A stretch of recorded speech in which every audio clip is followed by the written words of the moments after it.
Hi, welcome. I'm Jill Harlan. I'm the Program Director of Community Liver Alliance, and I'm thrilled to have all of you here to join us for another virtual education event provided by Allegheny Health Network. This program's been designated for 2.75 AMA PRA Category 1 credits. Providers should only claim the credit commensurate with the extent of the participation in the activity. Can we go to that next slide, please? Thanks. So as you can see on this slide, we'll need you to send a text to the phone number listed there. The text is TATCAC. That gets you into their system. After the program, you then log on to the listed website there. You will fill out an evaluation. And after that, you will immediately receive the CME certificate to either download or print. Don't worry, if you don't remember any of this, I will send you an email after the presentation. The important thing to remember is that the CME ability to claim the CME is only good between the hours of 6 p.m. today and 6 a.m. tomorrow morning. So you want to get that. I will send the email out at 9 p.m. promptly after this conference, and you have to interact immediately to get that registered. Any disclosure of significant relationships with relevant commercial companies in accordance with the Accreditation Council for Continuing Medical Education and policy of Allegheny General Hospital presenters must disclose all relevant financial relationships, which in the context of their presentation could be perceived as real or apparent conflict of interest, ownership of stock, honorarium, or consulting fees. Any identifiable conflicts have been resolved prior to this activity, and any such relationships will be disclosed throughout the program. I would also like to thank AbbVie, ISAE, Allegheny Health Network, Genentech, and Gilead for their sponsorship and support in educational programs such as this. Without them, this would not be possible. So we are greatly appreciative. Now, it is my pleasure to introduce you to another program coordinator, Dr. Julie Marone with AHN. She has been the program planner for this activity and instrumental for developing tonight's agenda with speakers. Please join me in introducing Dr. Marone.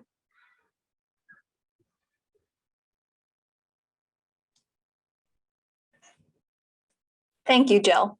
It was my pleasure to work with you and the planning committee to bring this information to our colleagues tonight. I am Julie Marone, and I am an internal medicine resident at Allegheny General Hospital and the planner tonight for tonight's liver update. Tonight, our program will bring key findings to focus on current trends, management, techniques, and innovations, and research to treat a full range of liver conditions. These include NASH, liver transplantation, portal hypertension, hepatocellular carcinoma, cholestatic diseases, viral hepatitis B and D, and alcoholic liver disease. It is now my pleasure to introduce to you our course director, Dr. Michael Babich. Dr. Babich completed his undergraduate training at medical school at Boston University and his internal medicine training at UPMC. He completed his gastroenterology and hepatology fellowship at VCU, formerly Medical College of Virginia, in 1997. Directly after his fellowship, he joined the teaching faculty at Allegheny General Hospital, where he has served as the GI Fellowship Program Director since 2009. He is a practicing hepatologist and remains involved with the training program to foster his love for teaching. Without further ado, I introduce to you Dr. Michael Babich. Thank you, Julie and Jill, for that wonderful introduction and for all your work in bringing this program to life tonight. As Julie mentioned, I'm Dr. Mike Babich. I'm the course director for the evening and one of the co-moderators for tonight's liver update. It has been a tremendous pleasure working with the planning committee and the Community Liver Alliance to bring you tonight's program. I am especially delighted to have been able to work with my co-course director, Dr. Karen Kroc. By way of introduction, Dr. Kroc is a native Philadelphian. I don't know if is that a word, Philadelphian, and now works as a professor of medicine at Penn State, Milton Hershey Medical Center. She serves as vice chair for clinical affairs for the Department of Medicine. She's the associate program director for the GI Fellowship Program and the medical director of the liver transplant program. She's currently vice president of the Pennsylvania Society of Gastroenterology. She enjoys spending time with her family and watching them play soccer, basketball, and performing on stage. And it's my great pleasure to introduce Karen, Dr. Kroc. Excellent. Thank you so much, Dr. Babich. And yes, for those of you on the western state part of Pennsylvania, Philadelphian is a real word. So thank you so much for inviting me to work with you and our planning committee to bring this slate of amazing thought leaders in the field of liver to present at tonight's program. We truly have a fantastic lineup of experts in the field to provide up-to-date information on fatty liver, NASH, transplantation, viral hepatitis, alcoholic liver disease, cholestatic liver diseases, and an overview of the Baveno guidelines for portal hypertension. Each talk is 20 minutes with question and answer, and you can put your questions in the chat box and we will address them to be answered at the end of each session. We might also address some of them during the talk as it's ongoing as well. So it's my absolute pleasure to introduce our first speaker, Dr. Dina Halegua. I think I just pronounced that wrong, even though you told me how just to pronounce it, DiMarzio. I apologize, Dina. She's going to be talking on NASH treatment innovation, and that's embarrassing because I have a hard name to pronounce too. But after obtaining her medical degree and graduating at Temple University School of Medicine in Philadelphia, she completed her residency in internal medicine and fellowships in gastroenterology and transplant hepatology at Thomas Jefferson University Hospital. Following her fellowship, she joined the faculty in 2014 at the Sidney Kimmel Medical College at Thomas Jefferson University as a full-time transplant hepatologist and is currently an associate professor of medicine. She developed the first adult fatty liver center in the Delaware Valley and currently serves as its director. She also has taken a major role in medical education at Jefferson, serving as the Transplant Hepatology Fellowship Program Director. She has been recognized by the House staff at Jefferson as Teacher of the Year for her specialty in 2016 and 19. And in the Sidney Kimmel Medical College Education Honor Roll in 2020 and 2021 academic years. Her main areas of focus include non-alcoholic fatty liver disease and drug-induced liver injury. And her research has been presented internationally and published in numerous medical journals. And so as you can see, she's very qualified to give us an excellent talk on NASH treatment innovations. Thank you. Oh, thank you so much for that kind introduction. And yay, another fellow Philadelphian. I agree, definitely a real thing. Well, great. Well, we'll jump right into the presentation then. And I want to give you an update on non-alcoholic fatty liver disease. Again, this was a huge topic at the liver meeting this year. And I think the whole postgraduate course actually focused on non-alcoholic fatty liver disease. So I'm going to take you on a whirlwind tour of what we learned at the conference. Next. These are my disclosures. Next. So over the next 20 minutes or so, I want to first just talk about where are we in terms of NAFLD and NASH, in terms of the pathophys, the nomenclature, and some changes that may be coming. We'll talk a little bit about the prevalence, some of the newer non-invasive tools that we learned about at the meeting, and then some of the where we are with some of the exciting emerging treatments. Next slide. So we all know that non-alcoholic fatty liver disease is a disease with a large spectrum, and it's a progressive disease. We think that it starts in someone with metabolic syndrome or genetic risk factors, that the hepatocytes become less responsive to insulin. It's this insulin resistance in the liver that leads to fat buildup, hepatic steatosis. And over time, in up to 47% of people, they can go on to form NASH. And in patients with NASH, they are at risk of developing cirrhosis. And the statistics have changed over time. The more we've learned that, again, this is progressive. And up to 50% of patients with NASH can go and develop cirrhosis. And we'll hear tonight about all the other complications with cirrhosis. But you can see this is a very variable disease. And what's complicated is that this can happen very quickly or take years, decades. So, again, something we have to keep our eye on. Next slide.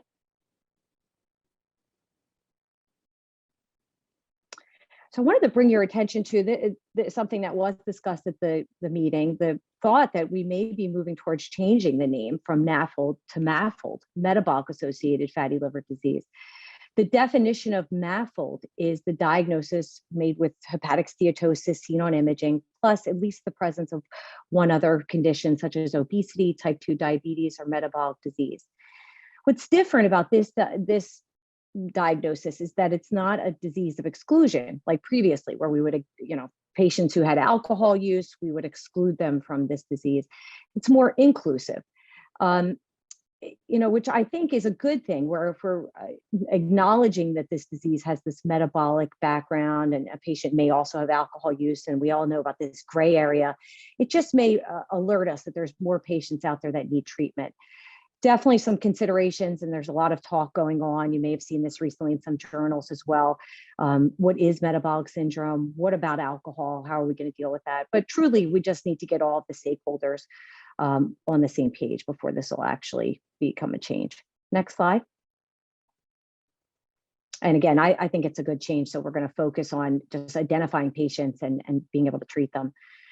Unfortunately, this is really important because over the next this was a study was first in 2015, but over the next 8 years, by 2030, we're expected to see this exponential rise in the amount of patients, not only with NASH, but those with advanced fibrosis, cirrhosis, and the scary thing on this slide to me, 178% increase in liver-related deaths due to NASH. And this mirrors much of what we're seeing in terms of the diabetes epidemic. So it's very important that we learn ways to identify these patients non-invasively and to treat them. Next slide.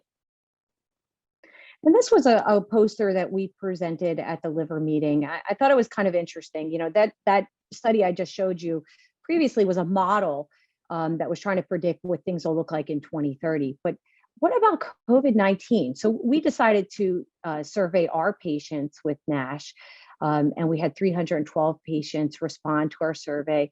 And really, it was surprising, not really surprising, I guess. We've all heard about the COVID-19, but how's that affected our NASH patients? And of our patients, 39% thought that their dietary habits worsened, and 51% thought that their lifestyle habits worsened.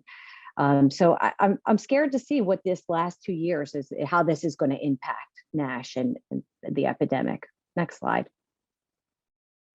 So as we jump into everything, I just want to remind everyone where we are in terms of the current guidelines, with NASH. So across the board, the AASLD, European Society, and the American Diabetes Association, finally in 2019, have all jumped on that patients with diabetes or metabolic syndrome should get screening. So if you identify a patient with abnormal liver tests or imaging with hepatic steatosis, we do need to take this further in terms of identifying if they have advanced fibrosis.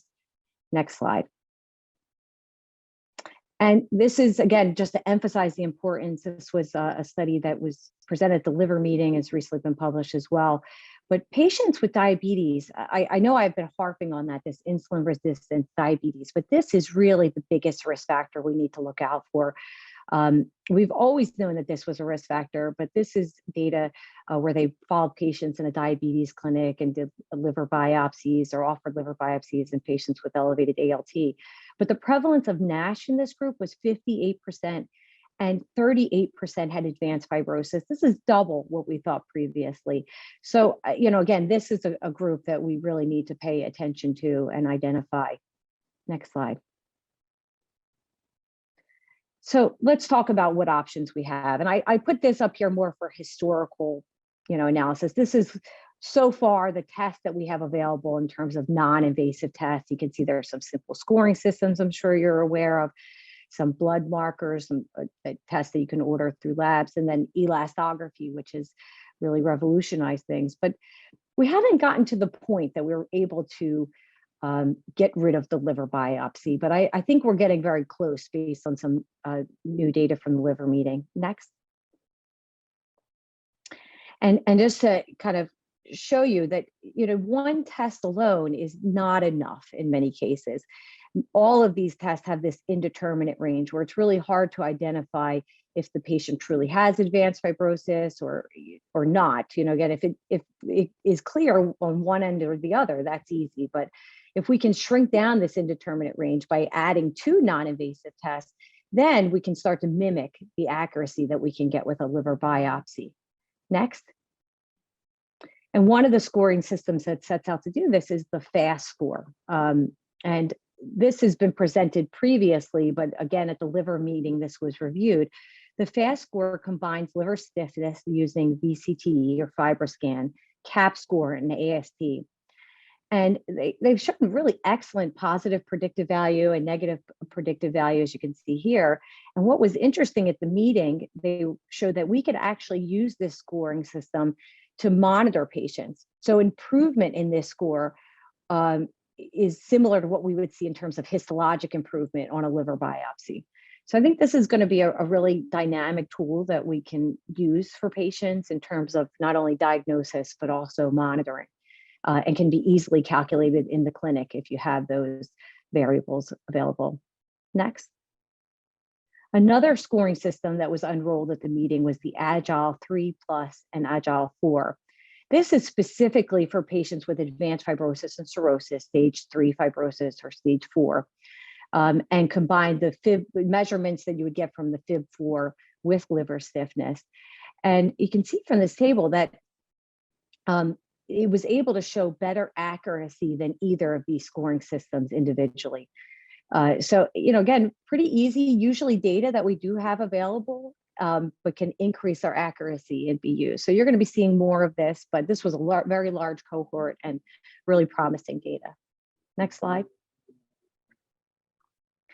And I think from here, things are only going to get better. This fascinated me at the meeting, the idea of a liquid biopsy. Again, this was a small study, still really early data, but using this special proteolytic cleavage biosensors, this group was able to show that they can identify NASH versus a patient not having NASH 100% of the time. Again, small, only 88 patients. But it wasn't affected by gender, obesity, type 2 diabetes. It was really very, very accurate.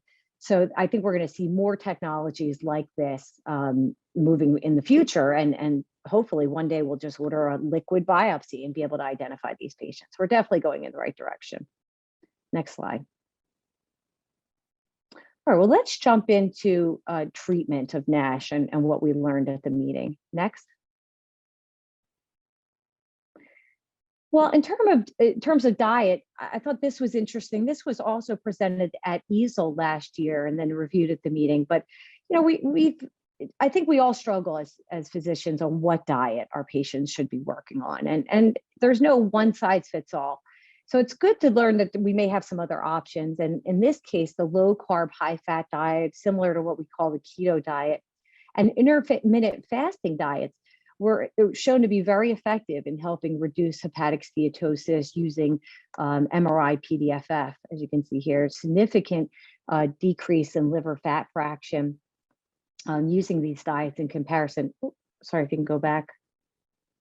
In comparison to standard of care, which is like just telling your patients to do a low-calorie diet.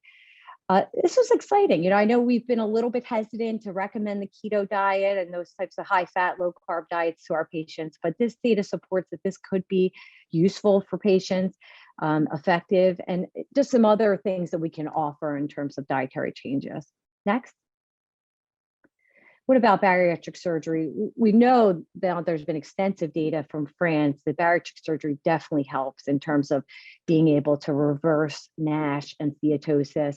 But this data from the Cleveland Clinic, and this actually came out right around the same time as the meeting, was able to show that with bariatric surgery, we can actually prevent adverse liver outcomes. And they did this biopsying patients who were undergoing bariatric surgery and then comparing it to non-surgical controls over time. Next. And to take that further, what was especially interested in about this study was they were able to show that with bariatric surgery in patients with NASH, you could reduce major adverse cardiovascular endpoints, which is so important. You know, in our NASH patients, as a hepatologist, I always worry about liver disease, but I have to remind myself that actually cardiovascular disease is the #1 cause of death in these patients. So if we can treat multiple issues that are going to affect their morbidity and mortality, that's going to be key. So bariatric surgery, more data just to support its use. Next. So just to go back to the guidelines for a second in terms of talking about pharmacotherapy, across the board, again, the guidelines have recommended that we reserve pharmacotherapy for patients with NASH and fibrosis. So although, you know, there are many different treatments available, those are the patients that we want to identify, and the dietary and other lifestyle things that we discussed, those with patients without fibrosis, we should continue to recommend those. Next slide. So in terms of pharmacologic agents, this has been a very busy field. Anybody here is, you know, any journal you look at right now, they're talking about a new agent, I'm sure. But I wanted to highlight the few that you can see here in red that I recently discussed at the meeting and around the same time. So let's go into those just to update you on data that we have available. Next. Well, I first want to talk about semaglutide. A lot of talk about this at the meeting. We all know about the New England Journal of Medicine article that in the phase 2 trial of this compound that showed significant improvement in NASH with high dose semaglutide. So a lot of excitement, and there's an ongoing phase 3 trial. Next. And although this study did not show significant improvement in fibrosis, it did show that it helps to prevent fibrosis progression. So patients treated with this compound appear to at least have stability and did not progress at what we would see in a normal placebo group, as you can see here. And again, it seems to be a dose-related effect. Next.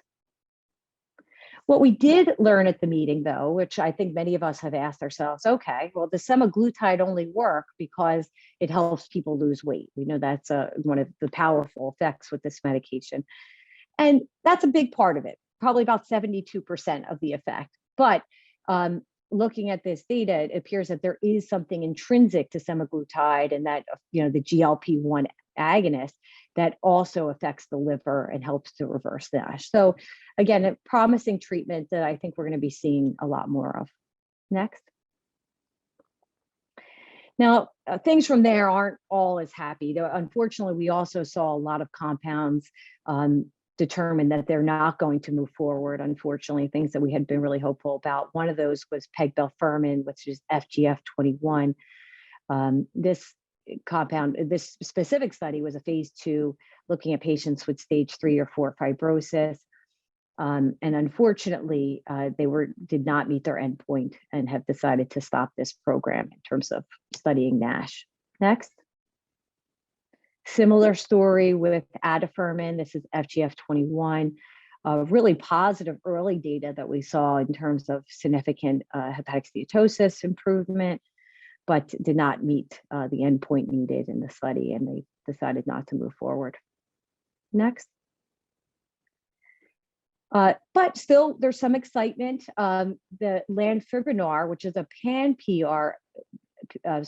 PPAR agonist, so similar to pioglitazone, which were all available, but difference here is that this is a pan-PPAR agonist, which pioglitazone only acts on specific PPARs.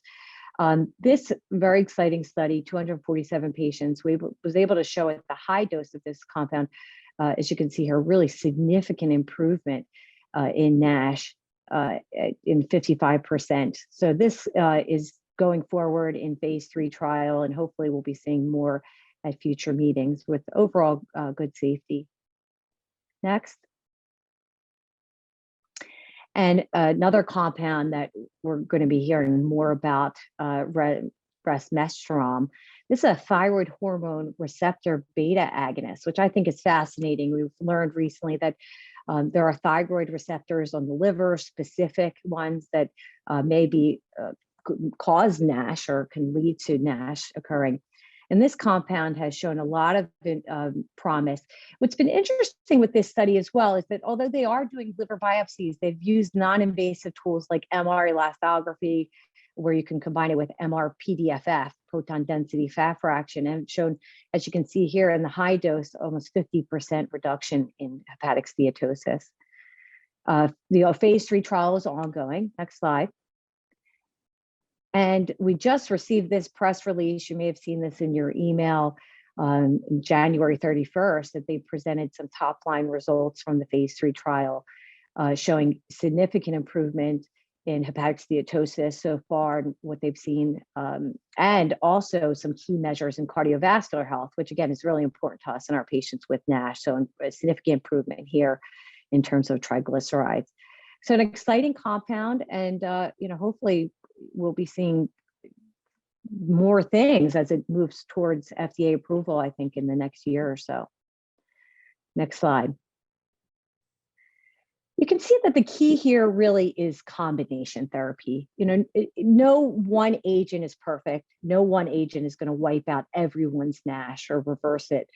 But if we can combine these different therapies with different mechanisms, potentially we could get even greater effect. And I have an example here of a phase 2b trial that is ongoing. We're still learning more about these things, but I think that's going to be the key to the future of NASH. Next slide.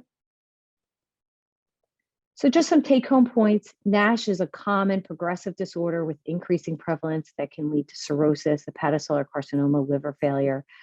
Use of combinations of serum biomarkers and imaging has been shown to significantly improve our diagnostic accuracy, and potentially can be used for disease monitoring, and hopefully we can prevent the need for liver biopsies in the future. And future therapies show promise. Next slide. Thank you for your time. And if you have any questions, please feel free to reach out to me.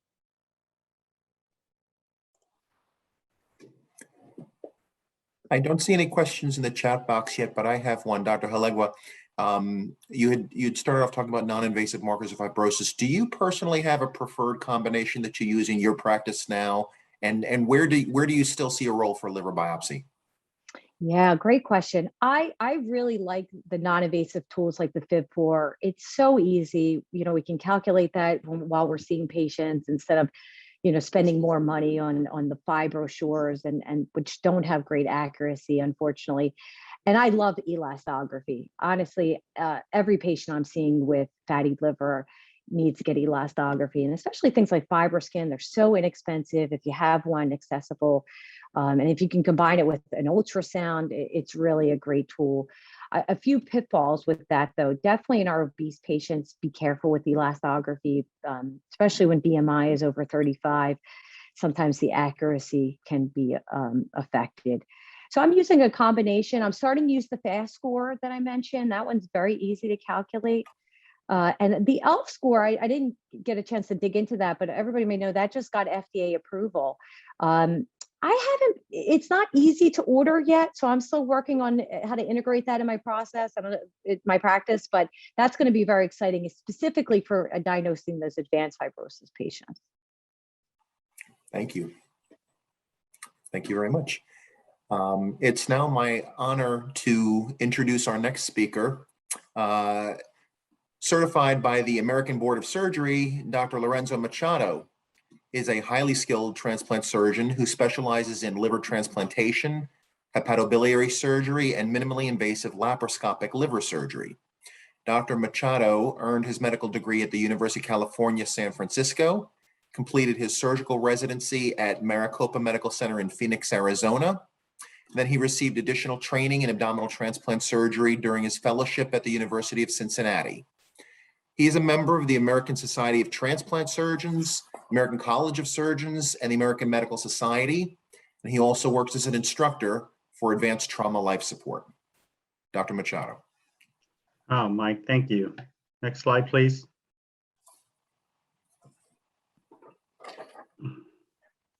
Next slide. You can skip this one. We'll just get to the overview.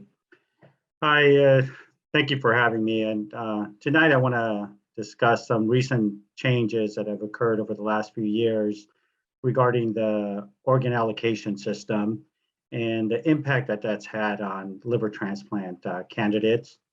And also for us as the treatment team, that we've had to use more organs or organs that are considered extended criteria organs, in particular donation after cardiac death donors and marginal donors. And I'll touch base on what this means, but also going to discuss a little bit about living donor liver transplantation, as this is a program that we recently started at Allegheny General.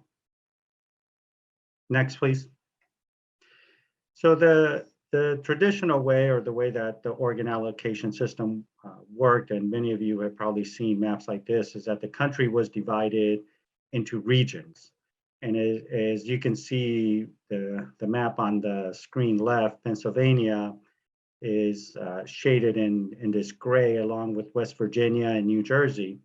And this entire area is called Region 2. The organs were first shared locally. And the map on the right, you can see that the western half of Pennsylvania is light blue, along with West Virginia. That is divided into what's called the donor service area. And that area, and these donor service areas, as you see the map on the right, the entire country is divided into these. And it looks almost like a congressional map. It doesn't actually make sense how these donor service areas were actually created. They were historical, but each donor service area is served by a organ procurement organization. In our western half of PA, West Virginia, that is the Center for Organ Recovery and Education, or CORE.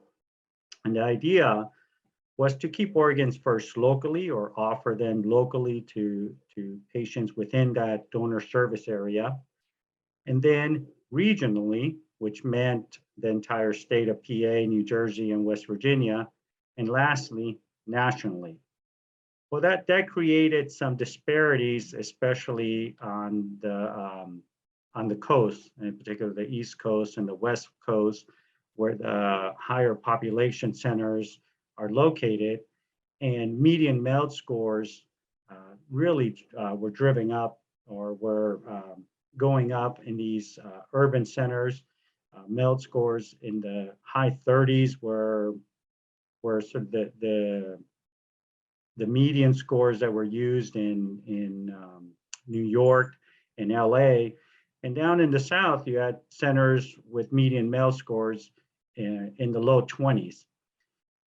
So that this disparity was been fought over as to how do we make the allocation system a little bit more fair, or more sharing for everyone. And you can go to the next slide, please.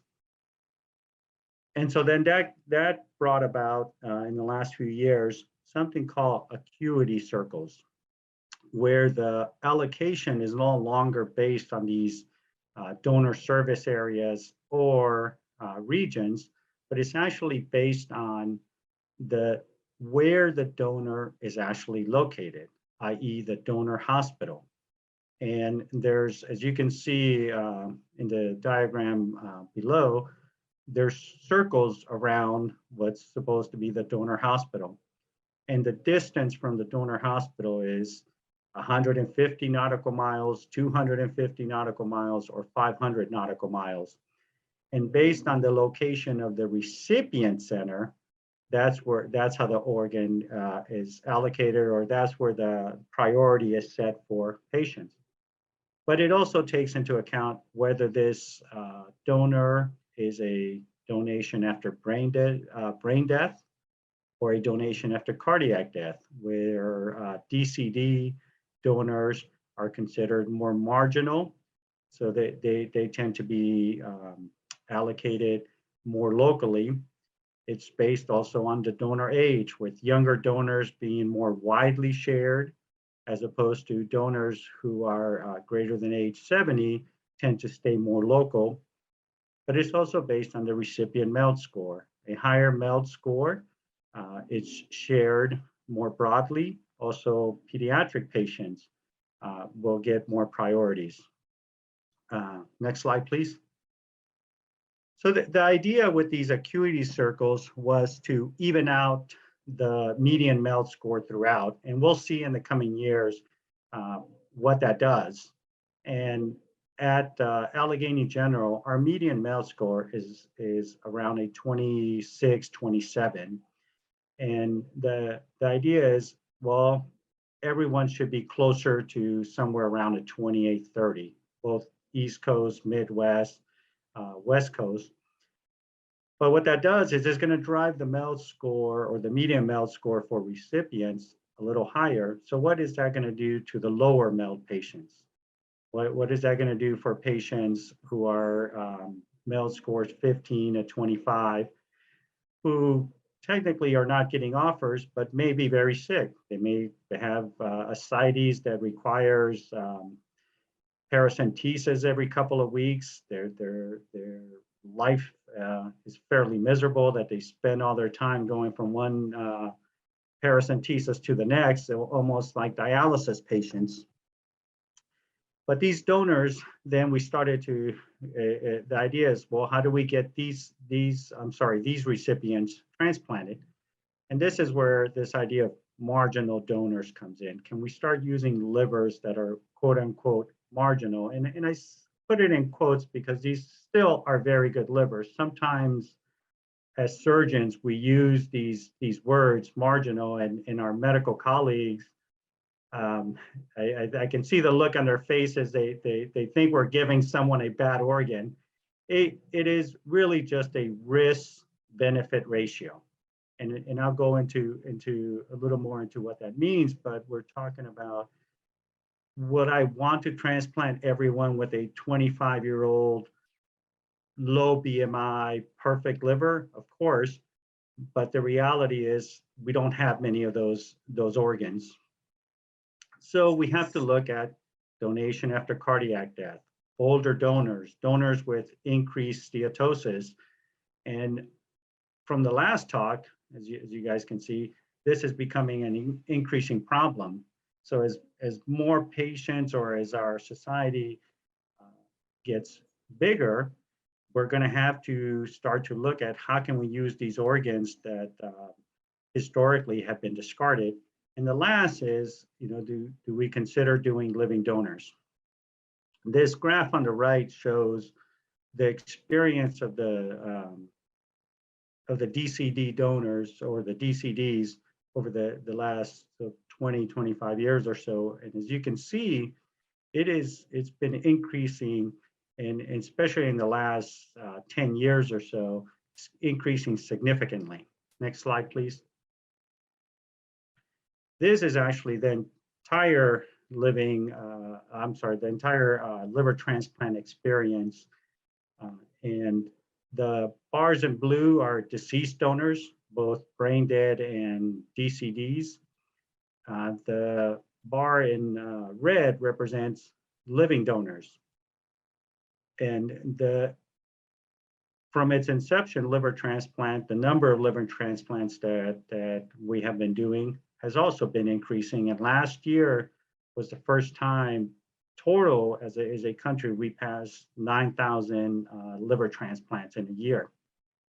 However, although the part of that in red is getting a little bit larger, as you can see, the living donor recipients have doubled from 10, 15 years ago. It still only makes up about 5% of the total. So living donors in this country is still a very, very small percentage. Next slide, please. So when we talk about deceased donors, really we're talking about donation after brain death and donation after cardiac death. For those of you who don't know or have not been in the operating room with us when we do a procurement, just going to go through these timelines because it's going to matter a little bit, the explanation of where we can make some changes. So these timelines were actually made for heart transplant patients, but wherever you see heart, you can just go to put in liver and it's the same. A brain dead donor has been declared brain dead. When we bring them to the operating room to do the procurement, they are intubated and they have essentially normal cardiac function. So the organs are being perfused. And the goal of the procurement is to essentially exchange the donor blood for preservation solution, cold preservation solution, in order to preserve the organ, package it, bring it to the transplant hospital. So this cold preservation solution, although the organ is kept at 4 degrees and the metabolic activity of the cells is much less, there is still a lysis that is occurring. There is still injury that is going on. And we see this at the time of transplant where we have a ischemia reperfusion injury. For brain dead donors that are young, that is many times negligible and organ starts to work right away. This is different in the donation after cardiac death, in that when the donor is brought down into the operating room area, first life support is withdrawn. So they are extubated. If they're on pressors, those are stopped. And there's a period of time where we have to wait for the patient to become asystolic. Once they reach circulatory arrest, there's a wait period, this standoff period that is in this timeline before they are declared actually deceased. And that standoff time is between 2 to 5 minutes. After they're actually declared deceased, then we can start the procurement. So as you can see in this middle timeline, there's a whole lot of time that these organs are having some injury or some hypoxic stress that is going on. And then we put the organ into cold preservation solution. The last timeline, I'll get into it a little bit later. Next slide, please. The picture up on the left is actually a liver that is being procured. There's just that's a ruler to sort of give it the recipient surgeon an idea of how the size of the liver. So this is a liver that is perfused in the body. And the picture on the right is a liver that all the blood essentially has been drained and replaced by preservation solution. This pale looking liver, to me, it's a beautiful liver. To some, it may look pale, but nonetheless, this cold storage, this liver is going to be put into a bag with cold storage solution and then brought to the transplant center and transplanted. So one of the ideas is, can we make a difference in this cold storage? Can we improve the cold storage so we can have better outcomes and less discard of organs? Next slide, please. So one of the ways to do that is to actually do normothermic machine perfusion. This picture there, what you're seeing is an organ that has been removed. So it had the cold perfusion, it looked pale, and then it was connected to this machine that is essentially running oxygenated blood with nutrients through it. And the idea is, can we make assessments of these livers, and in particular, look at the lactate level, look at the bile production of the liver, and see, is this a usable organ or not? Also, we can actually increase the amount of time that the liver is outside of the patient's or the donor body, or the time between when it's taken out of the donor to when it's reperfused in the recipient, this warm ischemia time. Usually, most centers will target a time of trying to get a liver in within 8 hours. but really you want to get it in as soon as possible, 5 to 6 hours. But if you can keep this organ on a machine with being oxygenated, can you keep it for longer? i.e., can you travel to California to procure a liver, put it on a plane for 5 hours and still have time to do the recipient surgery? This graph on the bottom right here, this is a study looking at this machine perfusion. This was a study called the PROTECT trial, looking at this particular machine. There's several different companies making them. This is a Transmedic machine. But as you can see, as the organs that are being transplanted or that were transplanted had a decrease in the lactate levels that could be followed and were followed while the organ was on the machine. So the organs that where the lactate level didn't decrease, these were discarded. And this is a way to take an organ that has, it's maybe more steatotic and make a real assessment of it. Will it function in the donor? What are the chances of having problems with it once it's reperfused and in the recipient? Next slide, please.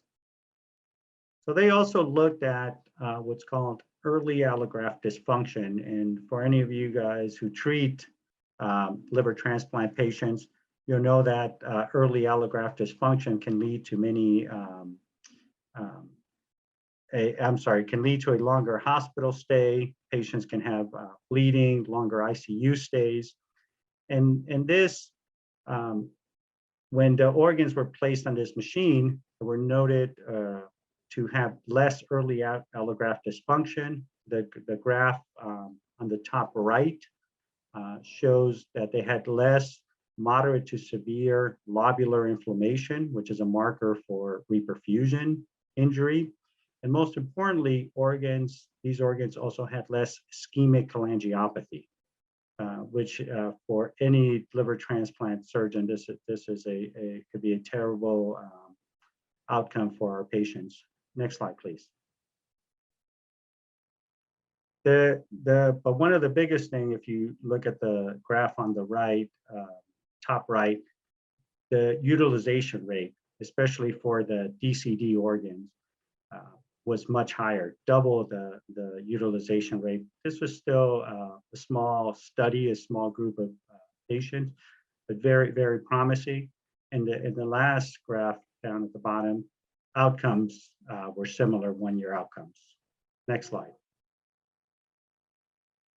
So if we can make some changes on the static cold perfusion side, can we do something during the procurement part to decrease and make an assessment for a donor who's undergoing this hypoxic injury during the DCD procurement? Next.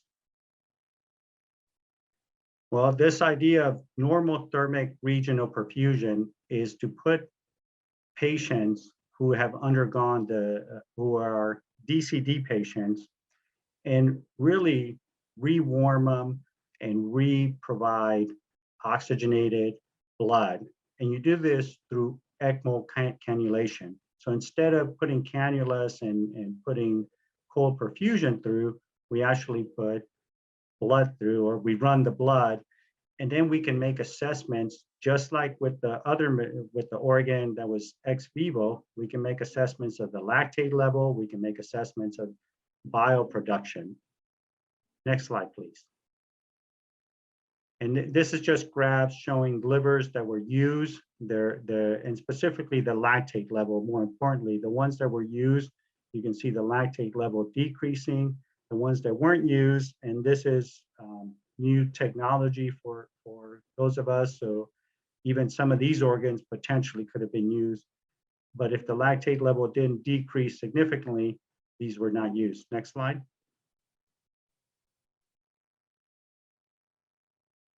And much like with the ex vivo machine perfusion, the utilization rate also doubled, or essentially doubled. These guys had no ischemic cholangiopathy and equivalent one-year survival rates. So very promising. We don't have either of these technologies here in our area, but we are in the process of developing that, hopefully in the coming months. Next slide. And just the last couple of slides touch base on living donor liver transplantation. Because some of these donors are waiting a little bit longer to have a deceased donor transplant, living donor liver transplant is an option to try to get these patients transplanted faster, these lower MEL patients. But we're always weighing the donor risk versus the recipient benefits. These have to do with how much future liver remnant is going to be left in the donor, how much liver are we giving to the recipient, and what is the actual anatomy. Next slide, please. This is the different types of graft that can be used in the liver. The left lateral segment composes about 15 to 25%. That's usually used for when an adult is donating to a child. A left lobe can be used for a smaller adult or a larger child recipient, but most programs use a right lobe, which is about 60 to 70% of the total volume of the liver. So you can see where we really have to make accurate assessments. We have to evaluate the CT scans, do three-dimensional imaging in order to get a very good assessment of how much liver are we removing, but more importantly, how much are we leaving behind? Because the last thing we want to do is for one of our donors to go into liver failure. Next slide, please. So with living donors, the mortality is still remains very, very low. I wish that mortality was zero, and it should be zero. They still do have complications, most commonly biliary complications, whether that's a biliary a leak or a stricture. Most are managed non-surgically, usually with an ERCP and stenting. Wound infections and hernias are the other most common complications. And 1 year survival for the recipient of a living donor is very similar to a deceased donor liver transplantation. And the more experience we gain with living donor liver transplants, the higher this number will go. Next slide, please. I think that is all. I'll take any questions.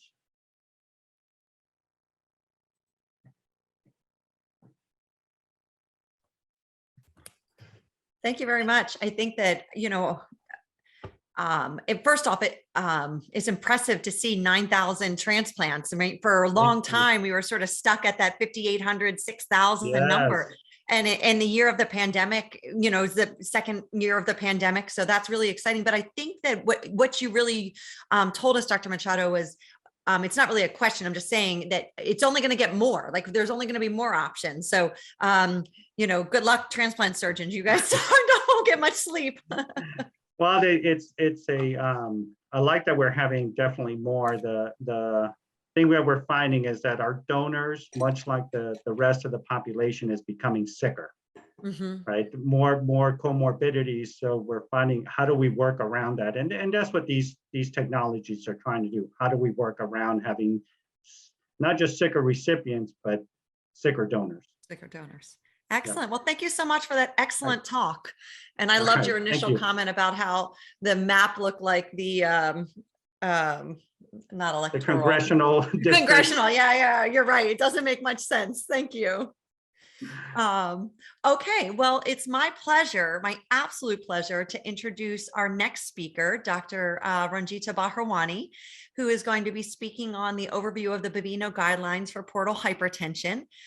So Dr. Bahrwani is a fellowship trained and board certified transplant hepatology, gastroenterology,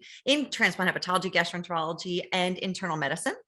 Her professional interests include management of patients with end-stage liver disease, liver transplant, and HCC. Dr. Bahrwani is a committed educator, and I know that firsthand, having spent many years with her at the University of Pennsylvania when she used to work there. Is a committed educator and currently serves as an associate program director for the Department of Internal Medicine at Baylor University Medical Center, part of Baylor Scott and White Health. She attended medical school at Northwestern University, Feinberg School of Medicine in Chicago, and her internship, residency, and fellowships in gastroenterology and transplant hepatology all took place at the hospital of the University of Pennsylvania. She joined faculty and staff of Liver Consults of Texas at Baylor in 2016.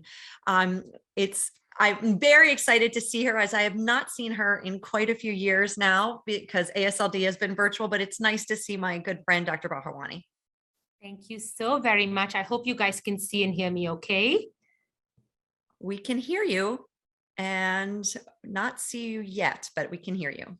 Oh, that's a problem. So interestingly, I think the internet here down south leaves much to be desired because I'm online and my video should appear, but I promise I'm here in the flesh. I hope it shows up. Out of respect of everybody's time, I will go on, but please let me know if you have any issues with hearing me. I hope this works as expected. Yep, we hear you fine. Perfect. And thank you so very much for the opportunity. I'm delighted to spend time with you virtually. I am no longer in Philadelphia, but I miss you all dearly. And thank you, Dr. Kroc, for the kind invitation. I am in many ways a reflection of you because you contributed hugely to my training, and I'll always be grateful. So without further ado, I'd like to start off. I have been tasked with discussing an overview of the Baveno guidelines for portal hypertension. This is hopefully not going to be a 20-minute talk because I have a very specific task at hand. So hopefully we'll have enough time for questions on the back end. Next slide. So this should come as no surprise to you all. Portal hypertension is reflective of both the static component with increased resistance to blood flow in a liver that has scar once it develops cirrhosis, as well as a dynamic component mediated by nitric oxide with splanchnic vasodilation, increased portal flow, worsening portal hypertension, and an immediate result of that is collateralization and the development of varices. Next slide. So the prognosis in cirrhosis does indeed depend on whether you're compensated or decompensated. So in compensated cirrhosis, the median survival is well over a decade, the survival being slightly lower in those who develop varices, hence clinically significant portal hypertension, as I'll discuss in the next few slides, vis-a-vis those with decompensated cirrhosis, namely variceal hemorrhage, ascites, encephalopathy, in whom the median survival is give or take 2 years. And these are the patients in whom you really need to think about liver transplant. Next slide. So we tend to meet patients along the spectrum of liver disease. When patients come in the hospital, by then they've already developed decompensation in the vast majority of patients with variceal bleeding, ascites, encephalopathy. Oftentimes they do have superimposed infections and then develop this very ominous acute on chronic liver failure, which has a high mortality. And I won't talk about that in any more detail here. But a lot of the patients that we see in the clinic oftentimes present earlier on in the course, and they may or may not have stigmata of portal hypertension. And what can we do to risk stratify these patients early on to determine which patients are going to go on to progress and develop decompensation and have complications? Next slide. So how do we define portal hypertension? It is defined by the hepatic venous pressure gradient. And as you know, this is measured via the transjugular route by placing a catheter in the hepatic vein and calculating the gradient by measuring a wedged hepatic vein pressure, which is measured by inflating a balloon in the hepatic vein, and then taking a free hepatic vein pressure, which is measuring the pressure with the balloon deflated. And the difference between the two is the hepatic venous pressure gradient and reflects the sinusoidal pressure. And this is what defines portal hypertension. So in patients who have a hepatic venous pressure gradient under 5 have no portal hypertension. Those with a gradient between 5 and 10 have mild portal hypertension. Those who have a gradient of 10 or more have clinically significant portal hypertension. And then in those with a gradient of 12 or higher have a risk of decompensation and worsening bleeding with varices. Next slide. So this is a really, really powerful tool with regards to predicting decompensation in patients who start off with compensated cirrhosis. And as you can see on this graph, in those who have mild portal hypertension, vis-a-vis those who have what we call clinically significant portal hypertension defined by an HVPG of 10 or more, you can see that the risk of decompensation, namely ascites, variceal bleeding, and hepatic encephalopathy, increases by almost 4-fold. Interestingly, this also is predictive of hepatocellular carcinoma. Next slide. And so when we think about portal hypertension, it's important to think about complications on a continuum of the hepatic venous pressure gradient. The threshold of 10 being that defines varices formation and also what we call clinically significant portal hypertension. And this also increases the risk of decompensation, including hepatocellular carcinoma, as discussed on the previous slide, and also increases risk of complications after surgery. The threshold of 12 is what increases risk of bleeding with varices. A risk threshold of 16 increases hepatic mortality, and then 20 has what traditionally been used for to classify treatment failure and mortality in patients with acute variceal bleeding and the patients that should be fast-tracked to TIPS. Next slide. So thinking about cirrhosis, again, in the compensated stage, based on the hepatic venous pressure gradient, patients can have mild or clinically significant portal hypertension as defined by a hepatic venous pressure gradient of 10 or more. And if the gradient is less than 10, these patients do not have varices. If it's over 10, they may or may not have varices. And these patients classically have no complications associated with liver disease. And here's where we can actually use primary prevention and try to risk stratify these patients to see which are the patients that are going to proceed to develop decompensated liver disease, namely ascites, encephalopathy, variceal hemorrhage, etc. And those are the patients, like I said before, you want to stratify for transplant. Next slide. And so looking at it with regards to numbers with mortality in the compensated stage, and this is what we refer to as the D'Amico criteria, patients are defined as stage 1 if they are compensated with no varices, and these patients, no surprises, have a very low risk of mortality at approximately 1% a year. Those who develop varices are classified as stage 2, but still compensated. These people have clinically significant portal hypertension, and they have a slightly increased mortality with a 1-year risk of about 3% or so. And then those developing decompensated cirrhosis have increased mortality, stage 3 being those with ascites, with or without the presence of varices, entailing a 1-year mortality of 20%. And those with variceal bleeding, with or without ascites, have a much higher risk of decompensation and mortality, upwards of 60%, and those are stage 4. Next slide. So what about non-invasive testing, and how can we use non-invasive testing measuring liver stiffness as a surrogate for fibrosis to risk stratify patients along the continuum of portal hypertension? Next slide. So there are multiple ways that liver stiffness can be measured. Most frequently, vibration controlled transient elastography, but some places, including here at Baylor where I practice, two-dimensional shear wave elastography or ultrasound elastography.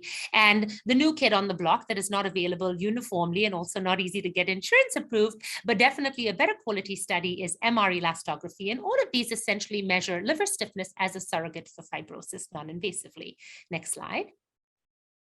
And these perform really, really well, looking at sensitivity, specificity, positive predictive value, and negative predictive value as you're comparing different imaging modalities, that is vibration-controlled transient elastography, using a medium or XL probe, depending on how obese the patient is, vis-a-vis shear wave elastography and MRE. You can see that these really have, their power is in the negative predictive value, which is well over 95%, irrespective of what modality that you use. So these are very good in ruling out significant fibrosis. Next slide.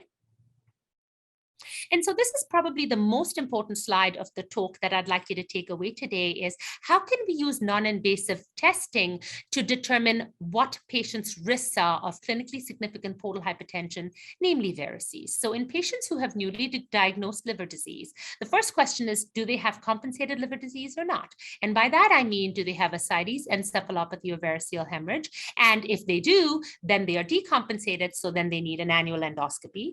But if they are compensated, on the left-hand side, the big question to ask is, do they have clinically significant portal hypertension or not? And how do you determine that? This is when non-invasive testing can actually be really helpful. If patients have a liver stiffness that is less than 20 kilopascals and their platelet count is over 150,000, they meet criteria where they do not have high-risk varices statistically. And so in these patients, you do not need annual endoscopy. And I'll share with you data from the Baveno guidelines that say that assuming that patients with cirrhosis have a prevalence all around of high-risk varices of 20%. And by high-risk varices, I mean varices that would need endoscopic intervention. If you were to follow these guidelines and say that patients with a liver stiffness of less than 20 kilopascals and a platelet count over 150 do not need endoscopy, you would save 26% of patients needing endoscopy and miss high-risk varices in only 2% of patients. So think about the cost effectiveness of that using this. And this is really the takeaway point from this talk. Next slide. And the reason this is important is that, of course, endoscopy does come with risks associated with the procedure, including perforation and aspiration, as well as risks associated with sedation, whether it is moderate sedation that you are administering or your anesthesiologist who are on site. Cost, we know that the cost of an upper endoscopy, including the cost of your overhead as well as your anesthesia costs, is at least 4 times higher than the cost of a non-invasive test, be it shear wave elastography or a VCTE. Accessibility, I will say that over the last decade, non-invasive measures have become much more easily accessible. We now even have it in our hospital for inpatients to be able to measure fibrosis. And really, this is really helpful to be able to risk stratify patients, because we know that per recent data, less than half of patients with liver disease actually have access to endoscopy for variceal screening and surveillance. So we really don't do a great job at all. And if we can save patients endoscopy that is unneeded, that would be helpful.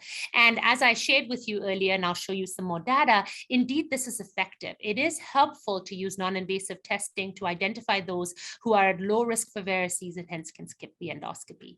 Next slide. So what do I mean by high-risk varices? This is just a little show and tell. On the left, you can see small varices with no high-risk stigmata, namely no red whale signs or white nipple signs. And on the right, you can see big juicy varices, and you can see the arrow pointing to a white nipple sign. So this would be a high-risk varix needing endoscopic intervention. Next slide. So what about non-invasive tests for variceal screening and how they do? So looking at the Baveno 6 criteria, looking at vibration-controlled transient elastography, as previously mentioned, using a cutoff of liver stiffness of less than 20 kilopascals and a platelet count of over 150,000, the pooled sensitivity for ruling out high-risk varices was 0.97. And what this means is you can spare 26% endoscopies, as you can see on the slide, and you will miss high-risk varices in only 2% of people.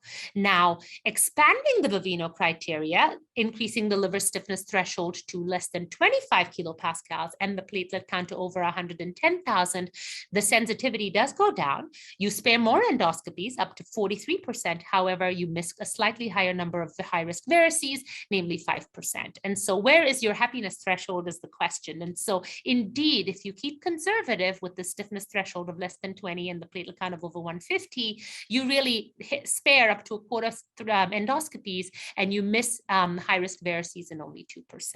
Next slide. One more time. Thank you. So I wanted to spend the last few minutes talking about the expanded criteria, the new Baveno 7 criteria in portal hypertension and what's new. And these are actually just published earlier this year. So hopefully we'll share something new that you might find helpful in your practice. Next slide. So in the Baveno 7, they focused a lot about using elastography in clinical practice to find patients with chronic liver disease who are at higher risk of having clinically significant portal hypertension and hence are at risk for decompensation and liver-related death. And so this new term, coined compensated advanced chronic liver disease, has been proposed to reflect the continuum of fibrosis and cirrhosis in those with ongoing chronic liver disease. And the whole point of this was to have a pragmatic definition of compensated advanced chronic liver disease based on liver stiffness measurement and aiming at stratifying patients with the risk of clinically significant portal hypertension and hence subsequent decompensation. Next slide.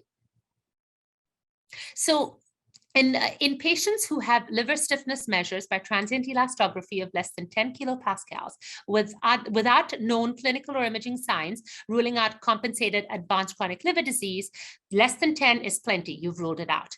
In those who've had values between 10 and 15, those are suggestive of compensated advanced chronic liver disease. And then those who have a transient elastography liver stiffness score of over 15 are highly suggestive of compensated advanced chronic liver disease.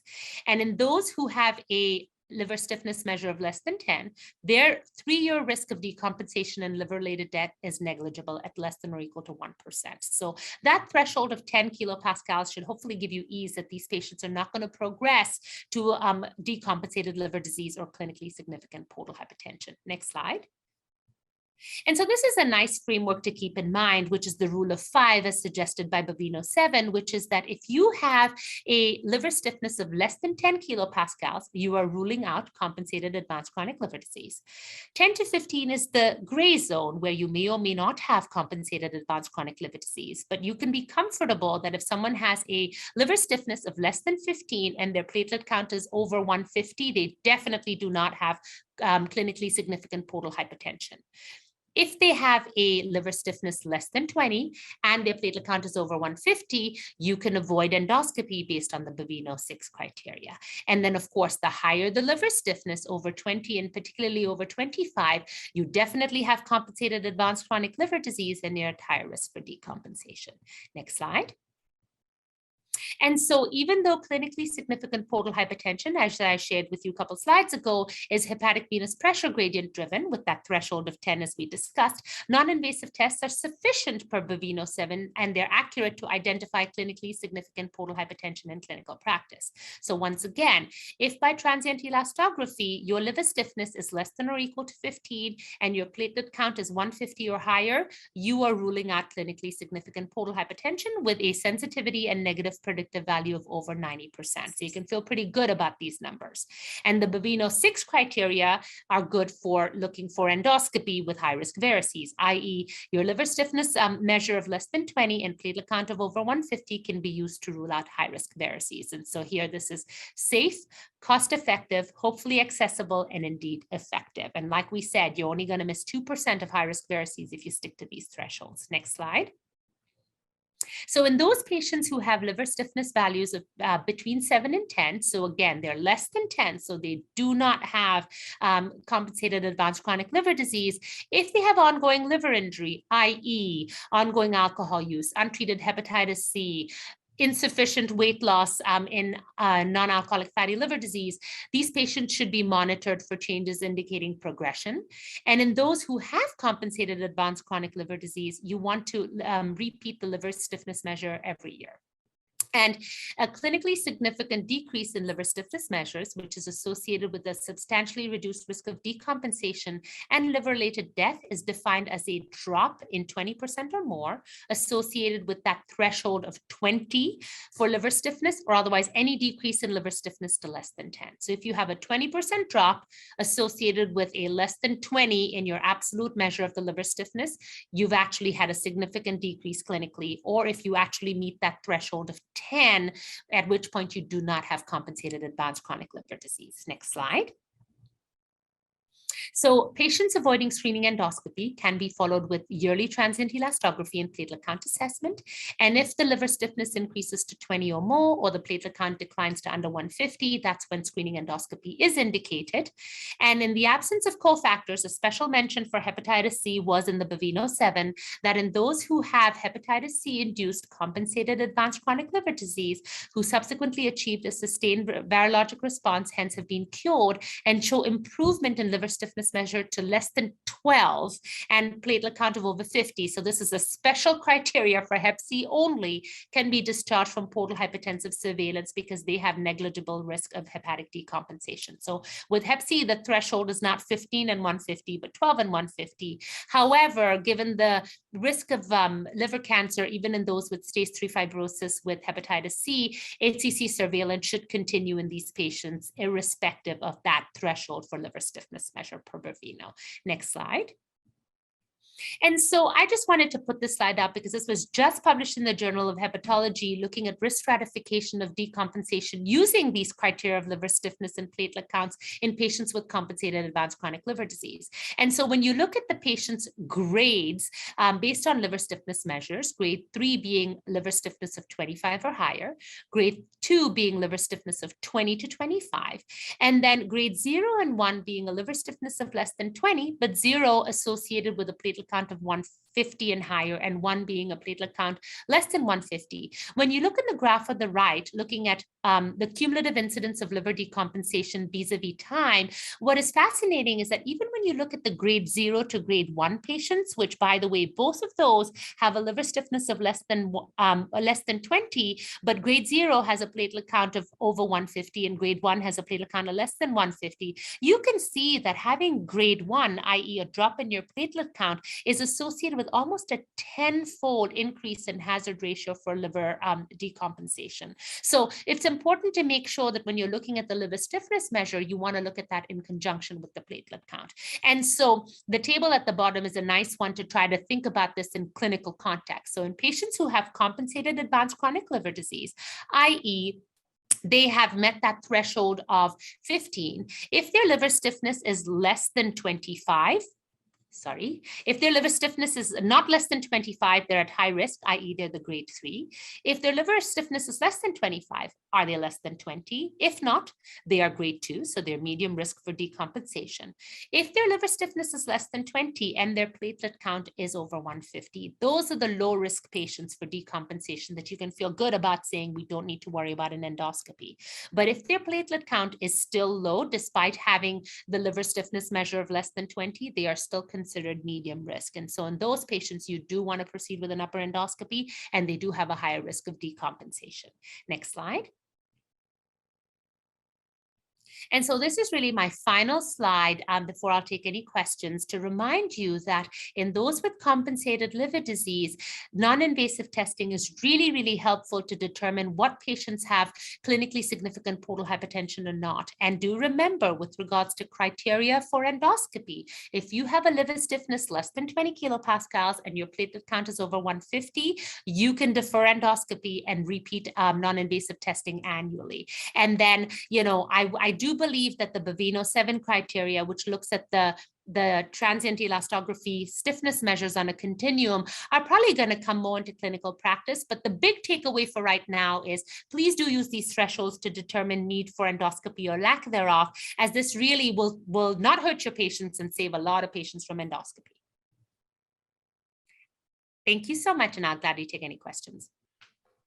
Thank you so much. You know, I feel like we, these guidelines came out and I know that we know about them, but I don't think that we're using them so much in clinical practice. I thought it was interesting, Dr. Bharwani, when you mentioned, you know, that 50% of patients don't have access to upper endoscopies, I think you said. Is that what you said? Yes, that is exactly what I said. So I would imagine that there's a higher percentage that won't have access to elastography.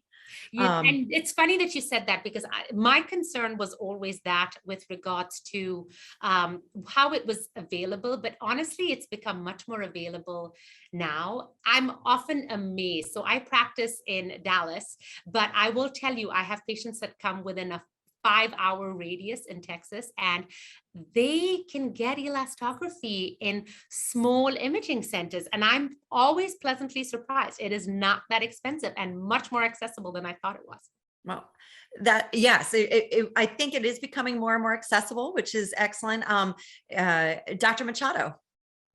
So I have a question for you in that I'm one of the transplant surgeons, and one of the things that we struggle with in compensated cirrhosis is surgery in these guys.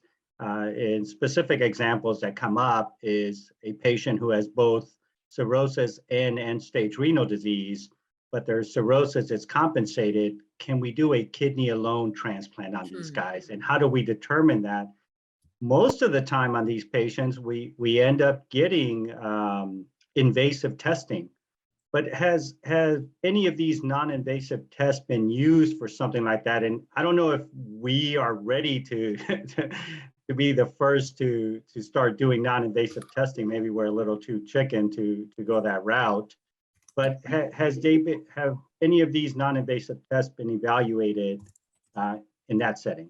They have, and the teaching is that they're sensitive, not specific, because remember, in the setting of volume overload and hepatic congestion, the tests can be falsely elevated. So we use them in end-stage renal disease, and they're great at ruling out significant liver disease. Now, without taking too much time, it becomes nuanced in retroperitoneal surgery, right? In that, in somebody who has cirrhosis, if they do not have clinically significant portal hypertension and their gradient is less than 10, or they don't have varices, they can get a kidney transplant even if they have cirrhosis. That's our criteria. Right. That's what's recommended nationally. And so the question then becomes, how good is transient elastography in that zone? And that has not yet been studied because of the inherent limitations of volume overload and hepatic congestion with regards to accurately predicting that. So if you have a low liver stiffness, you're good. The problem is when the liver stiffness is high, how high makes it uncomfortable because of the limitations of the study in the setting of congestion. I hope that answers your question. And I don't know if Karen Kroc has any comments in that regard, but that's the limitation with using it in this specific population. All right, thank you. You're welcome. I think we heard from both Dina and Ranjita that every person with fatty liver disease and everyone with cirrhosis needs an annual fiber scan. So I think we should be, probably buying into fiber scans more. Absolutely. Absolutely. It's much more accessible than you think. Please. Yes. Excellent. Thank you so much, Jill. Thank you again, Dr. Marijuana, for your talk. I appreciate it. We are on to our short break that we'll have this evening. Please take this time to visit the sponsors through our CVent application on your phone or online. In addition, our sponsors would just like to present their themselves, their company, and their product. We'll begin with AbbVie, and we have Julene Vidic from AbbVie. Julene Vidic. You did that very well, Jill. Thank you so much, and please tell us more. Thank you so much. And I am, first of all, I have to apologize. I am in my car because I'm coming from a late lunch in the clinic. So I'm going to shut my video off and talk so it's less distracting. And first of all, I wanted to say good evening to everyone. Good morning. Listen to me. Good evening to everyone. And my name is Julene Vidic, and I'm a hepatology pharmacist from AbbVie. We are very honored to sponsor and be part of this webcast. AbbVie is focused on developing innovative science and technologies while working together with you, our healthcare provider partners, to make a remarkable impact in the lives of patients. As a leader in the treatment of chronic hepatitis C, we are always innovating for the future. We are committed to leveraging our deep scientific expertise to provide treatments that are accessible with an established clinical profile to reach the end goal of hepatitis C elimination. We are focused on better understanding the needs of people diagnosed with Hep C to provide solutions that can treat and ultimately cure their disease. A patient considered cured when Hep C is no longer detectable in the blood after appropriate follow-up. We strive to do this by partnering with patients and CLA from educating on the importance of screening all adults and linking patients to care to advancing elimination efforts in hepatitis C for patients. We have made it our mission to help eliminate the burden of Hep C, which I know is important to all of you. Again, we are grateful to have this opportunity to sponsor this webcast, and thank you for your time, and I hope you all have a great meeting. So again, thank you so much. I appreciate it, and I'm sorry about the distraction that I'm in the car. So thank you all. Have a great meeting. Now, thank you so much, and thank you to AbbVie for your sponsorship. You are most welcome. Heather with ISI will now be presenting to us. Thank you. Yeah, thank you. This is Heather, and I work with ASI. And I first wanted to thank the CLA for giving us an opportunity to sponsor the program. And I just wanted to take a second to introduce myself, Heather Malarchik, and mention my two partners, Faith Maloney and Ryan Connors. And between the three of us, we support Lenvima or lenvatinib for first-line treatment of patients with non-resectable hepatocellular carcinoma. And we support almost all of PA, Northern West Virginia, and Western New York. So if anybody has any questions or would like any information, we have a lot to share. So feel free to, I think our phone numbers and emails are in our chat room. Feel free to contact us anytime. We're here to help. And thanks again too for the CLA for letting us be a sponsor. So everybody have a great night and thanks again. Thank you, Heather. We appreciate that. Again, thank you for your sponsorship. And again, we have those breakout rooms in the CVent chat room online and through the app on the phone. Next, Alicia Hardin from Gilead. Would you like to speak? Hi, how are you? Thank you so very much for having us. We really appreciate the opportunity to be here on behalf of Gilead Sciences and the Hepatitis C division. My name is Alicia Hardin and I'm the Hep C specialist in the Pittsburgh area.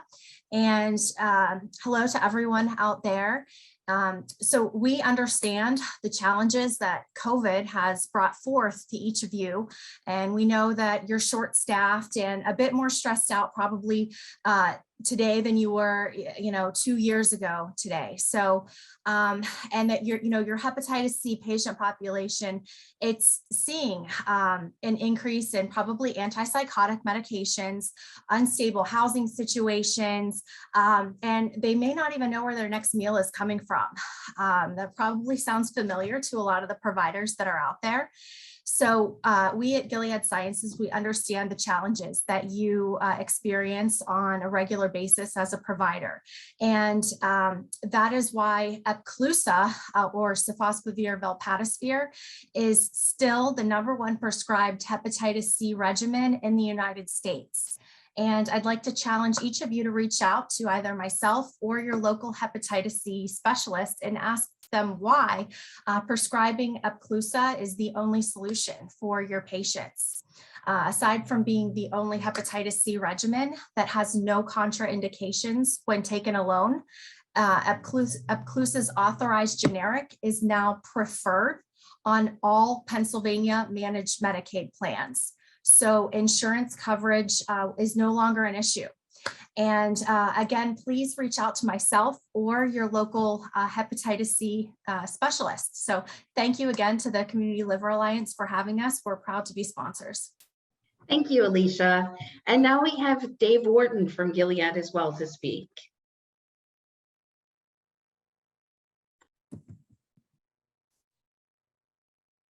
Hi there, how you doing?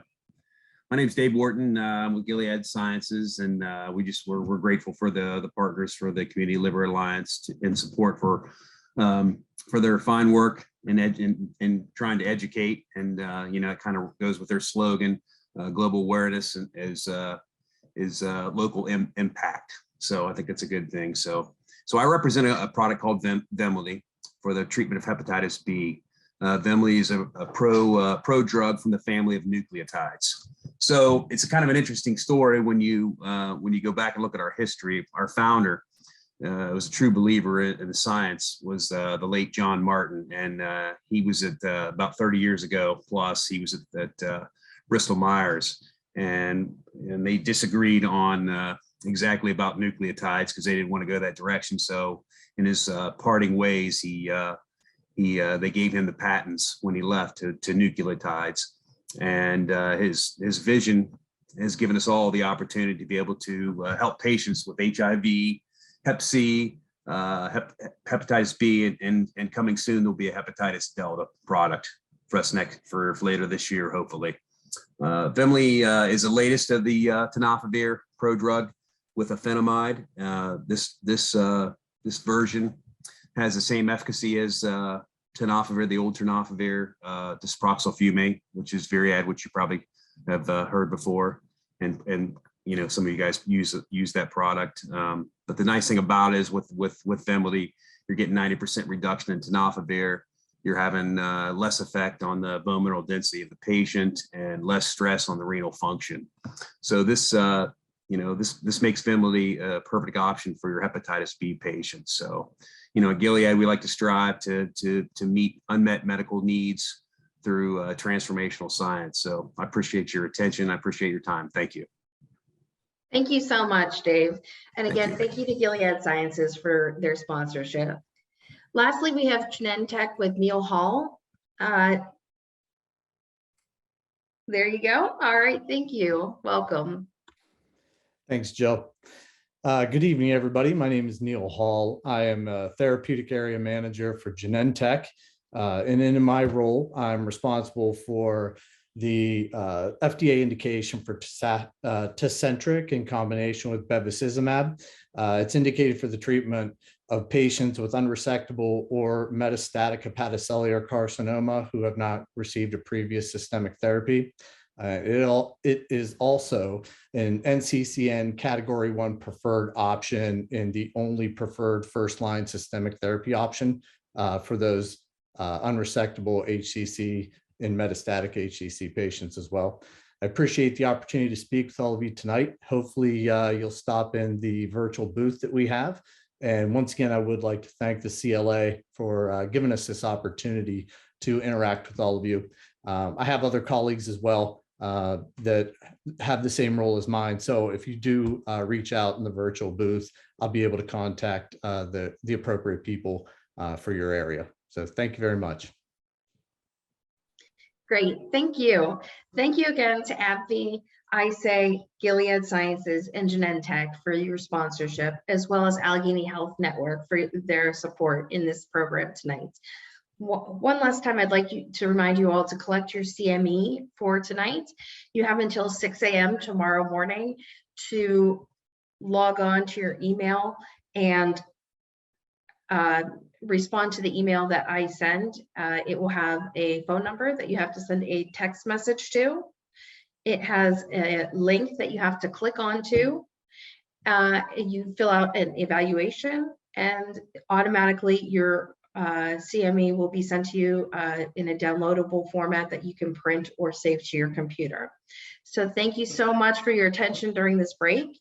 Still feel free to visit the virtual booths from our sponsors via Cvent on the phone app or on the website. And now we'll continue with the program and Dr. Babbage can introduce our next speaker. Thank you so much for your attention. Thank you again, Jill, and welcome back, everyone. We're going to continue with our next talk. I'd like to introduce our next speaker is Dr. Maruf Hotait. Dr. Hotait is an associate professor of clinical medicine at the University of Pennsylvania. He co-founded and directed the multidisciplinary liver tumor clinic at Penn since 2009. He also serves as the medical director of liver transplant and the transplant hepatology fellowship director at Penn. His clinical and research interest is in liver transplantation for malignant disease, and he'll be speaking to us about an update regarding hepatocellular carcinoma. Dr. Hotait. Thank you, Dr. Babbage, for the kind introduction and invitation to speak. Thanks also to Dr. Kroc. As Dr. Kroc is, I'm also a Philadelphian, as you can tell from my accent, though naturalized in this case, not born and raised. Today I'll talk about hepatocellular carcinoma updates. I chose for this talk not to focus exclusively on updates from the liver meeting. To make it more broad, it's more, the idea is that I wanted to provide an update in HCC 2022, so to speak, focusing on updates in the past year. Go to the next slide. These are my disclosures. Next slide. So I will focus on 4 areas in terms of updates on HCC. One related to surveillance, second, related to liver transplant for HCC, third, liver-directed therapy for HCC, and finally, systemic therapy. And as I said, the studies that I'll mention, some were presented in the liver meeting, others were presented in other national meetings, and I will also touch on a few key publications in the past year. Next slide. Starting with HCC surveillance, this is what we know based on the AASLD guidelines. Patients with cirrhosis should undergo surveillance for HCC every 6 months. The modality of choice as recommended by the AASLD is ultrasound plus or minus alpha-fetoprotein. And AASLD mentions that you can use CT or MR in select cases if you have a poor quality ultrasound. The guidelines also mention that there are novel biomarkers that are promising, but advanced phase studies are needed for confirmation. And the asterisk here is that we know that ultrasound and AFP is far from being the optimal modality for HCC screening. It is just the one for which we have the best evidence. The reality is ultrasound plus or minus AFP can miss up to 1/3 of curable HCC. And this is an area of active research, and I'll focus the next discussion on this aspect. Next slide. So one main area of research in improving HCC surveillance is developing better biomarkers. We know AFP alone as a biomarker for HCC is less than ideal, specifically because it gets elevated in the advanced stage more often than it does in the early stage. In other words, you're more likely, if you use AFP alone as your screening test, to pick advanced stage HCC. There's also a subgroup of HCCs, between 20 and 30% of tumors don't produce AFP even when they are advanced. So AFP is less than an optimal marker, and ultrasound, as we discussed, has the caveat of potentially missing curable disease. So there is a lot of research in identifying better biomarkers. And this is an example of a study that was run at our center as well as others in testing an HCC panel that uses cell-free DNA as a tumor marker. And there's a methylation pattern at 3 loci that are identified. And when combined with AFP and AFP-L3, which are more traditional markers, adds to the performance characteristics of biomarkers for HCC. So here is the performance of this novel HCC panel in detecting early stage curable HCC. And you can see that it performs better than AFP, AFP-L3, and DCP, which are the currently commercially available markers, and better than a scoring system called GALAD that basically combines the 3 markers, DCP, AFP, and AFP-L3, as well as parameters related to age and sex. The panel sensitivity was 71%, specificity 90%, which is significantly better than what you expect from AFP alone, which is the otherwise most commonly used marker, which tends to have a sensitivity in the 45 to 50% range. This was a case control study, though, and this is needs to be confirmed in a phase 3 study of screening patients at risk rather than just comparing cases and controls. And this is an ongoing study right now. Next slide. The other advance in HCC surveillance is using novel imaging approaches. As we discussed, ultrasound can miss a substantial proportion of curable tumors. It has been known for a while that if you use cross-sectional imaging, the traditional contrast-enhanced CT or contrast-enhanced MRI, there are also difficulties for using these modalities in screening. CT there's concern about cost effectiveness, but also of radiation exposure due to repeated CT exposure. And MRI is far too expensive to be effectively used for screening of patients at risk. In this study, which is a meta-analysis of different trials of utilizing a different variation on MR as a screening modality. And here, instead of using your traditional contrast-enhanced MRI, the idea is that you could use an abbreviated version of MRI, either non-contrast study or using a single-phase hepatobiliary imaging, as in using EOVIS enhanced MRI, which means that you would inject contrast and image once 30 minutes later.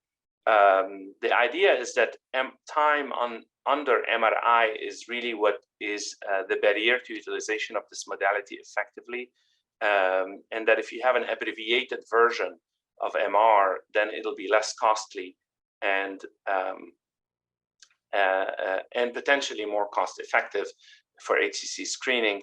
So this is a meta-analysis of such studies of abbreviated MR of different types. This is it included 15 studies of about 2,800 screened patients, and the per patient sensitivity was 86%, per lesion sensitivity is 77%, which is a marked improvement over ultrasound.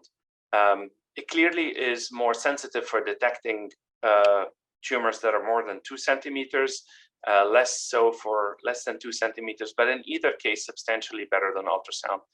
And this diagram here might be a little bit too small to see it clearly, but you can see that the different bubbles here refer to different subtypes of this abbreviated MRI that are used in different studies, either with contrast, with diffusion weighted imaging, which is another non-contrast MRI technique to detect focal lesions.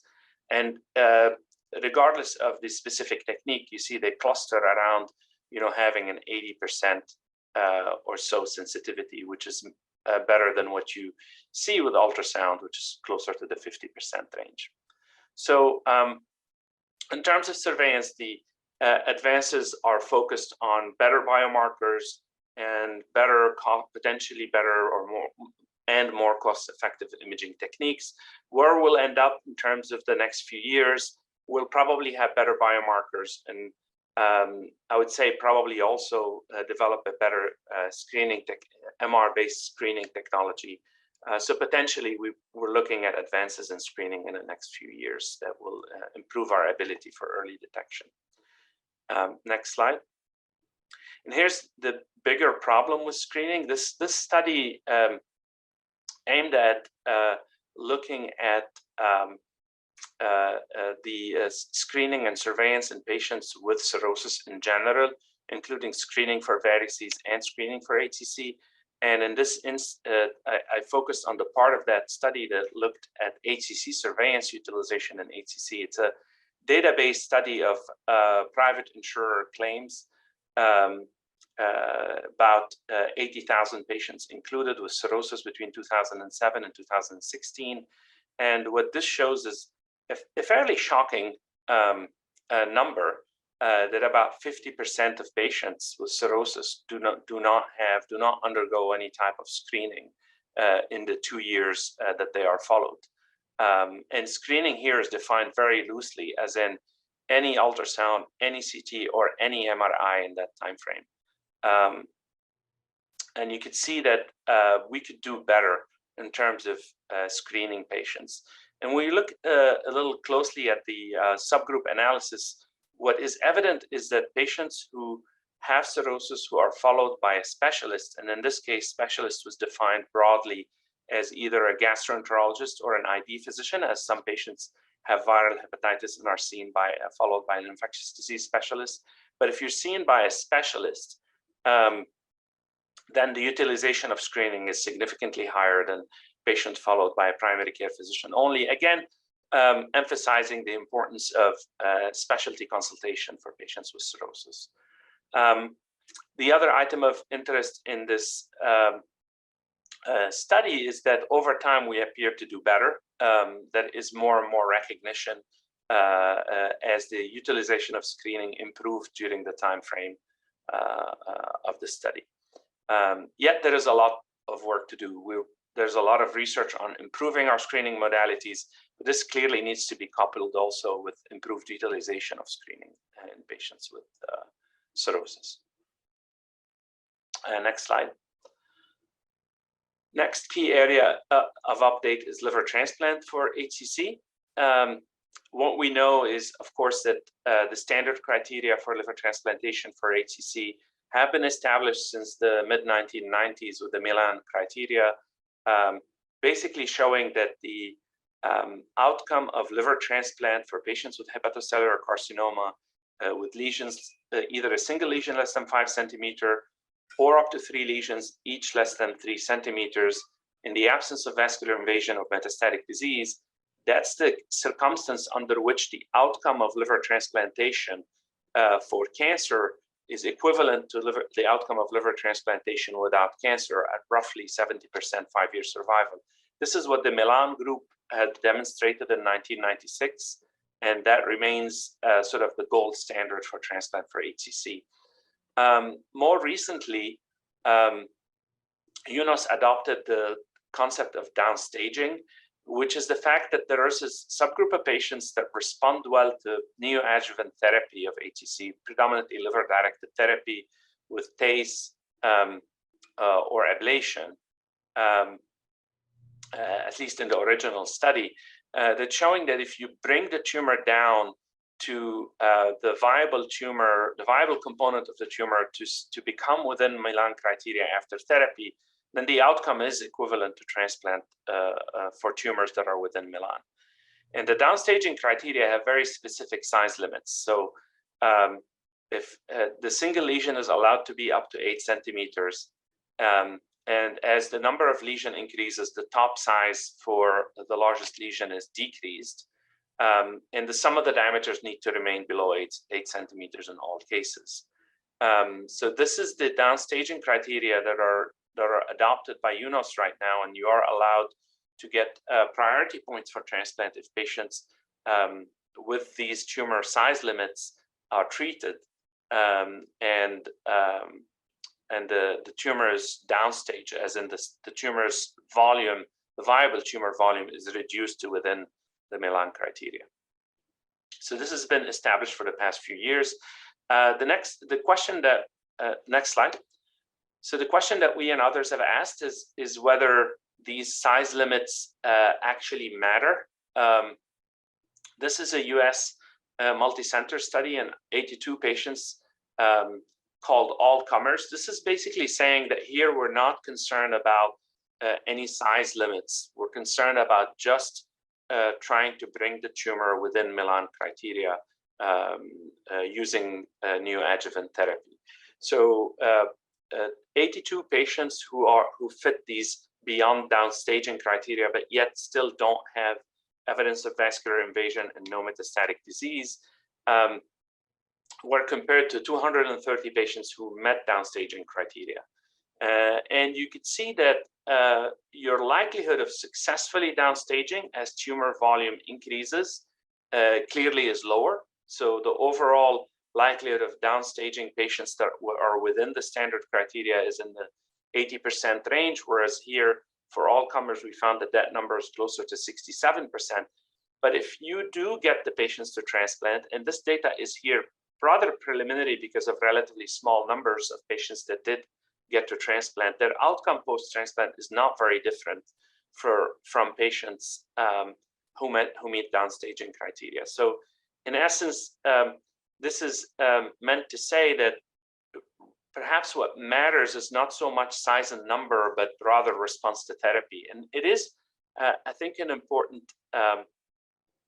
concept in HCC. And I think since the days of the Milan criteria, since the Milan criteria were developed, the focus for potentially curable disease is tumor size and tumor number. But we know that this really skims at the surface of tumor biology, that we really need to look deeper as to what are the true biological markers of curable disease. And this is an area of active research. But one of the markers of curable disease is stability with time, response to neoadjuvant therapy and stability with time. And both the concept of downstaging and this new concept of all comers potentially also being curable get at that aspect. Next slide. So what about pushing the envelope here? What about vascular invasion? Is it a contraindication to liver transplant? Of course, the standard criteria for transplant for HCC all presume that there is no metastatic disease, obviously no extrahepatic disease, and no vascular invasion. Though there was a number of case reports and a small case series from an international study from a couple of years ago showing that there are patients with vascular invasion that do respond well to therapy and then are able to undergo transplant without recurrence after transplant. Though this was not tested in a systematic way. These are our individual case report. And in this study, there was an attempt at looking at this problem more systematically, as in looking at consecutive patients with vascular invasion, and are we actually able to get them to transplant successfully? And I would say the summary is that the results are rather disappointing. This is a single center pilot study, 17 patients with HCC and portal vein tumor thrombus. They only allowed patients to have involvement of a first order branch, as in you're allowed to have either a right portal vein invasion or a left portal vein invasion, but not a main trunk invasion and not an invasion on both sides, right and left. So that's kind of how they selected their patients. They treated all patients with radioembolization and offered liver transplant if they have a sustained response for 6 months. Of the 17 patients enrolled, they were only able to downstage 6 patients. Of the 6, 1 subsequently progressed, and so was not transplanted. 5 were transplanted, and of the 5 that were transplanted, 3 recurred at 1 year. So clearly, liver transplant for disease, for tumor with vascular invasion is not by any means a standard of care for these patients. There's probably a select group, as was shown in prior case reports, that does benefit from transplant, although that select group is not very well defined. And here, I think we have to await better tumor markers or better molecular markers of tumor behavior, and perhaps selecting the patients better if we were to offer transplant to a select group of patients with vascular invasion. Next slide. Liver-directed therapy for HCC. And here's the guidelines from the ASLD for liver-directed therapy. The best evidence is for chemoembolization because it's the oldest liver-directed therapy modality that's been present for a long time, and it's been even compared to supportive care only, which is not something that has been done with any other study. There's the evidence for other liver-directed therapy modalities are much lower. That includes transarterial bland embolization, transarterial radioembolization, external radiotherapy that are routinely used, but the difficulty is that there isn't good quality randomized prospective studies showing their effectiveness, especially effectiveness compared to TACE. I'll go over a couple interesting studies related to radioembolization next. So next slide.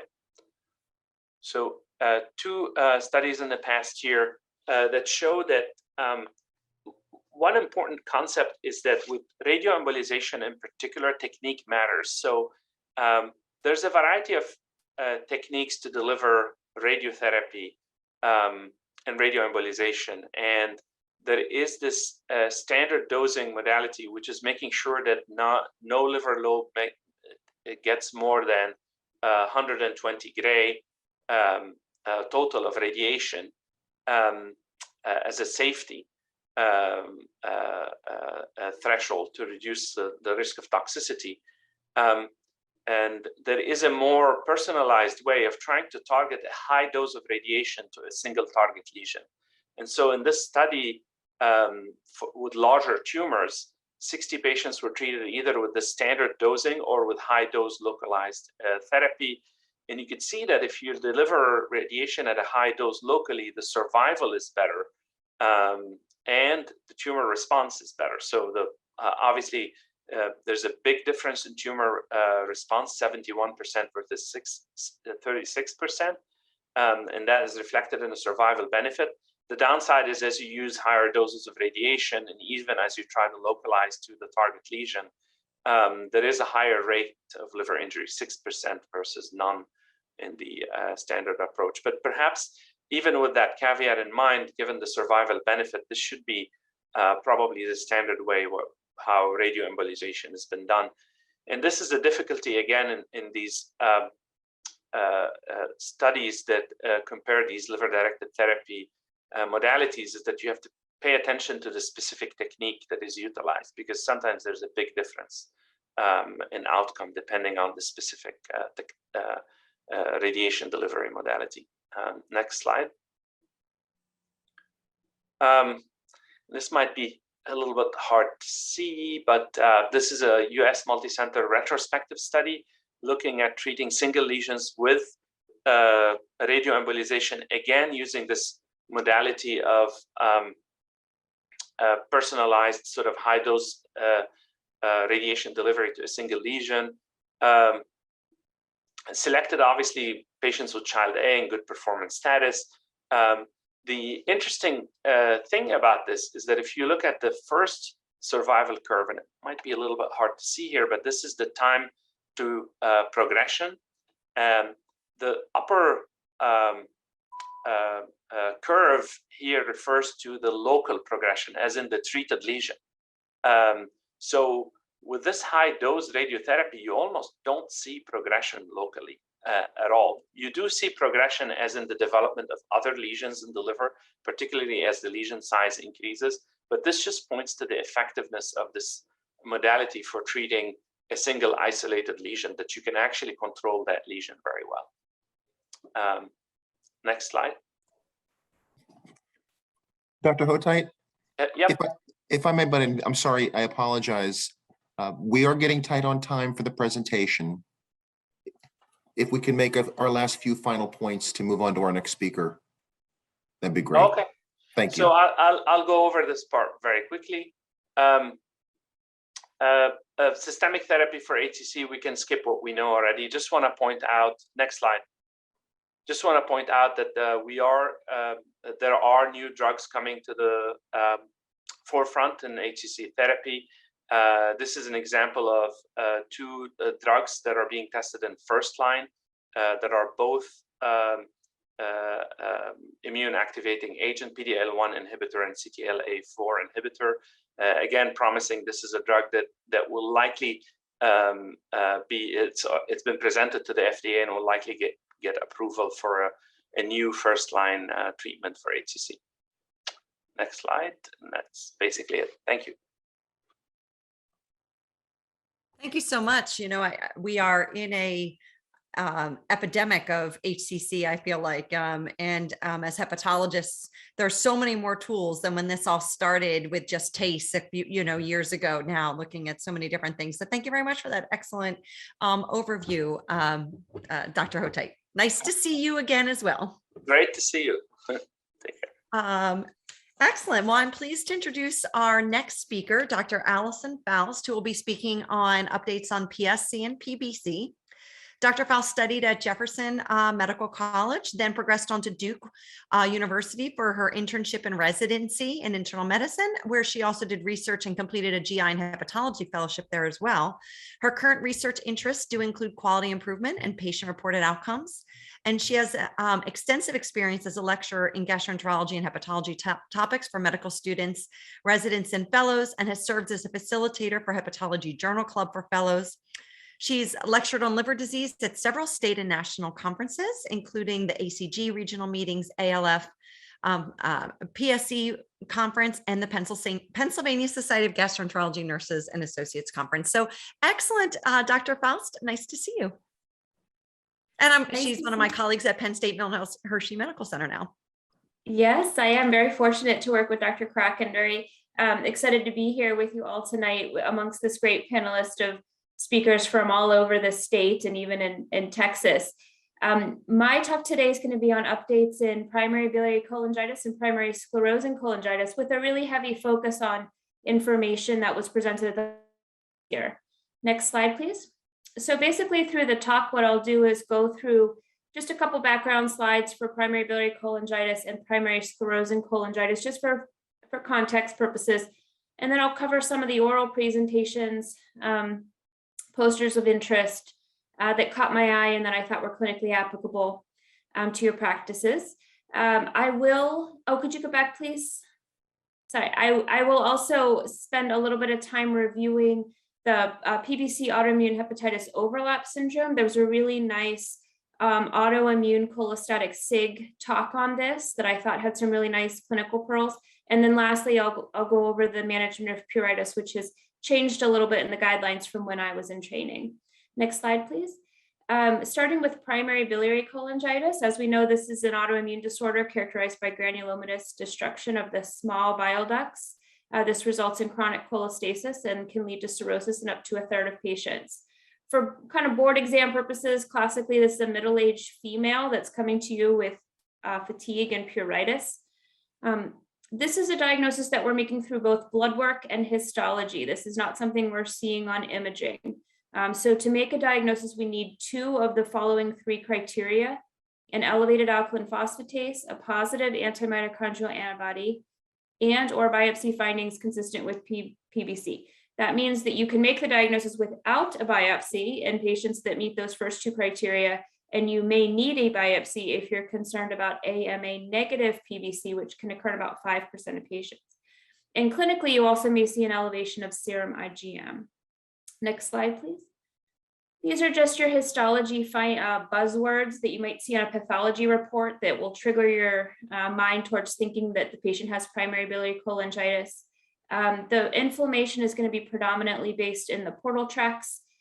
You may see a florid duct lesion, which is a significant amount of inflammation surrounding the bile ducts. You may see granulomatous inflammation in the portal tracts, bile ductular proliferation.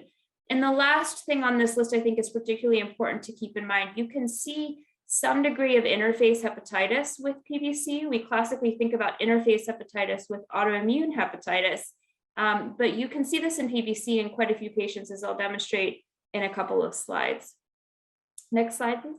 So once we've made the diagnosis, we're looking at treatment. And the cornerstone of treatment has always been ursodeoxycholic acid or ursodiol. We're using that at a dose of 13 to 15 milligrams per kilograms per day in divided doses. We generally will start it and then we'll assess for the response to that.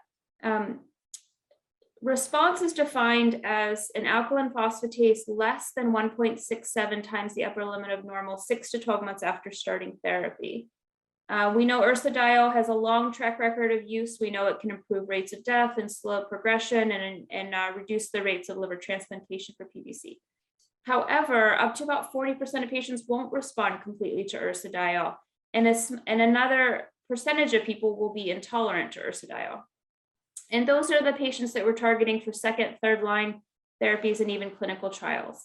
So several years ago, we began using obeticholic acid for patients that were not responding completely to ursodiol or were intolerant to ursodiol, typically starting that at 5 milligrams and increasing to 10 if it's well tolerated. We do see a significant amount of itching with that medication. Sometimes that limits the patient's compliance with the medication. And we can also see some effects in the lipid profile, and that needs to be monitored as well. We've learned over the last couple of years that these medicines are not to be used in patients with decompensated cirrhosis or compensated cirrhosis with varices. So another option for ursodiol non-response could be to use a fibrate. Now, this is not FDA approved for PBC, but seeing more and more research studies using a fibrate, typically in conjunction with ursodiol, to get better biochemical responses. There hasn't been studied long enough to really know whether we're seeing improvements of mortality and transplantation, but we are seeing some data suggesting that there's significant improvement in itching with fibrates. And of course, we've got some ongoing clinical trials, some of which were presented at the liver meeting today that I'll summarize. Next slide, please. So this is just a summary slide looking at some of the mechanisms that the new therapies for cholestasis are targeting. These are encompassing both PBC and PSC in this particular slide, but looking at bile acid modulation, fibrosis pathways, inflammatory pathways, and then I'm not really talking today much about immunomodulation, but those are also some things that are in study. Next slide. Specifically for PBC, what we're seeing most in study are agents that are targeting the PPAR pathway and the FXR pathway. So if you're really interested in biochemistry, you can study this slide here looking at the bile acid pathway, but you'll see some familiar names on this list. A lot of these are agents that are also being studied in fatty liver. So they probably look quite familiar. Now your fibrates are PPAR agonists, and your obeticholic acid is an FXR agonist, just for point of reference. So keep these names in mind as I go through some of the liver meeting presentations from this year. Next slide. So taking a little bit of a step back in terms of not talking specifically about therapy yet, but and there was an oral presentation where a group took a proteomic approach to look for biomarkers that could help identify those that will respond to ursodiol or won't respond to ursodiol. So they took healthy controls and PBC patients that had been treated with 1 year of ursodiol, pulled the samples and used liquid chromatography, mass spectrometry to look at markers that separated the urso responders from the non-responders. And they found 3 promising biomarkers with that technique. So obviously it's a very preliminary study, but it would be really interesting to be able to have a biomarker that would help you determine that ursodiol non-responder earlier so that you could get them on additional therapy. Next slide. Second oral presentation that caught my eye was a study, the long-term 2-year results from the long-term study of seladelpar in PBC. So this is a PPAR agonist. This study looked at 103 patients, again with inadequate response or intolerance to ursodiol. These were patients that were enrolled in an open label 1-year phase 2 study, but then after that they went into a longer term study, and these are the 2-year results from the longer term study. The endpoint was % change in alkaline phosphatase. The study was terminated early due to an abnormal biopsy finding in a concurrent NASH trial that was not related to the drug. But for this analysis, 97 patients were included. There was significant alkaline phosphatase change, -42% and -50% at 1 and 2 years with the drug. And alkaline phosphatase normalized in about a quarter and 42% of patients at 1 and 2 years. Pretty well tolerated medication. Only a couple patients, 3 patients had to stop for adverse events that were most commonly itching, nausea, and fatigue. Next slide. Couple of posters that were interesting to me. The seladelpar was looked at in patients with compensated cirrhosis and portal hypertension. Remember, we can't use obeticholic acid in these patients. So this was a study looking whether we had the same problems with seladelpar, and ultimately looked to be safe and well tolerated. And actually the efficacy looked comparable between patients with and without cirrhosis. There was another poster that looked at bezafibrate as a second-line therapy used in combination with ursodiol, and 12 of 15 patients achieved a significant alkaline phosphatase improvement. And so this was concluded to be an effective second-line therapy in patients with inadequate ursodiol response. Next slide, please. So moving on a little bit from PBC alone and into the overlap syndromes, Lily Dara gave a really interesting SIG talk about this, and there was a couple of points that I took home that I wanted to share that I thought were very clinically applicable. So this first slide is basically showing how much autoimmune hepatitis and primary biliary cholangitis can share features. And it's important to really take caution in diagnosing the overlap syndrome, because all of the findings really may be consistent with the primary disease. So for example, patients that have autoimmune hepatitis can have an alkaline phosphatase over 2 times upper limit of normal in about 20% of the patients. They can even have biopsy findings that seem more like PBC, but are still fitting in with the autoimmune hepatitis primary diagnosis that could include non-suppurative cholangitis, even florid duct lesions and ductopenia. And up to a third of patients will have a low-level positive AMA. And this is something I see pretty often in clinical practice. Patients with autoimmune hepatitis in this low-level AMA kind of get diagnosed as an overlap, and maybe it's not truly an overlap and all just consistent with single autoimmune hepatitis. If the patient has primary biliary cholangitis, there can be some features that are suggestive of autoimmune hepatitis as well. Up to half of patients will have moderate interface hepatitis, and 25% will have severe. There may even be plasma cells or autoantibodies seen as well. So next slide. So this is the Paris criteria that I think is important to just reference when making the diagnosis for the overlap syndrome. You need 2 of 3 criteria for each autoimmune hepatitis and PBC. And for autoimmune hepatitis, you need the moderate to severe interface hepatitis, an ALT greater than 5-fold upper limit of normal, immunoglobulin greater than 2-fold upper limit of normal, or presence of anti-smooth muscle antibodies. So 2 of those 3 gives you the autoimmune hepatitis check mark. For primary biliary cholangitis, if your alkaline phosphatase is greater than 2-fold upper limit of normal, or GGT over 5-fold upper limit of normal, an AMA titer greater than 1/40, and pathology findings of florid duct lesions or destructive non-suppurative cholangitis on histology. So I think, this is an important slide that I'll keep with me clinically just when I'm going to diagnose overlap syndrome for these conditions. Next slide. There was an interesting oral presentation looking at autoimmune overlap when it came to liver transplantation that was presented at an oral session. So this looked at graft and patient survival following transplant in patients that had autoimmune overlap syndrome. We looked at 172 patients, and they wanted to identify predictors of recurrence.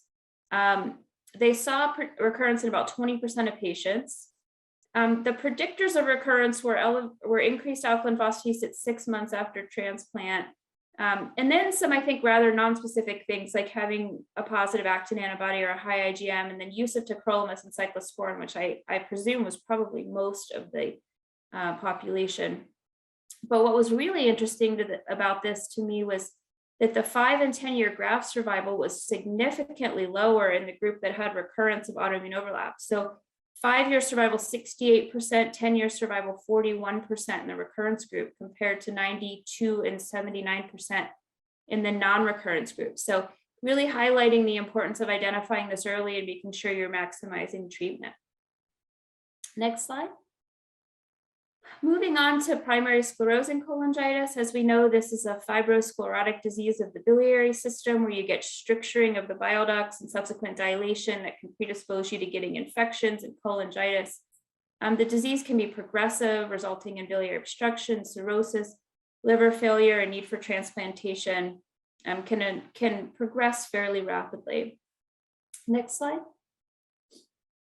As opposed to PBC, we're usually making this diagnosis based on imaging, typically an MRCP, but if an ERCP is done, this is a classic image from that with the beads on a string appearance. And if a biopsy is done, you may see onion skinning as the classic finding, but it's not commonly seen, and it's also not completely specific for PSC. Next slide. Unfortunately, we don't have an effective drug therapy for PSC. Sometimes people will use ursodiol. The data is mixed about doing so.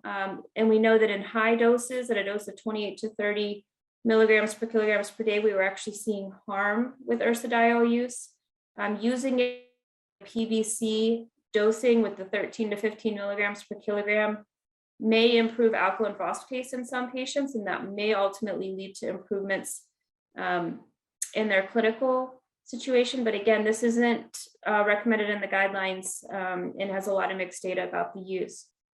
We're typically using ERCP really solely when we're seeing a dominant stricture, making sure it's not a cholangiocarcinoma, and performing therapy if we're needing to dilate or leave a stent in place for biliary drainage. No longer really using ERCP much from the purposes of just plain PSC diagnosis. And of course, we're having to watch very carefully for the development of cancer in these patients. Cholangiocarcinoma can occur in up to 15% of patients. A lot of the times is present at the diagnosis of PSC, but can develop over time. We're also seeing elevated risks of hepatocellular carcinoma, especially if cirrhosis is present, gallbladder cancers, and colon cancer.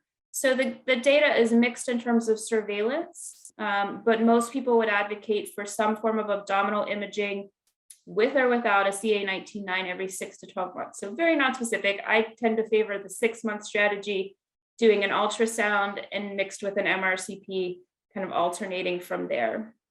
And of course, at the diagnosis of PSC, if the patient does not carry an IBD diagnosis, they do need a colonoscopy with biopsies to look for the presence of IBD. And if they have IBD, they need a colonoscopy every 1 to 2 years ongoing. If they're post-transplant, that needs to be every 1 year.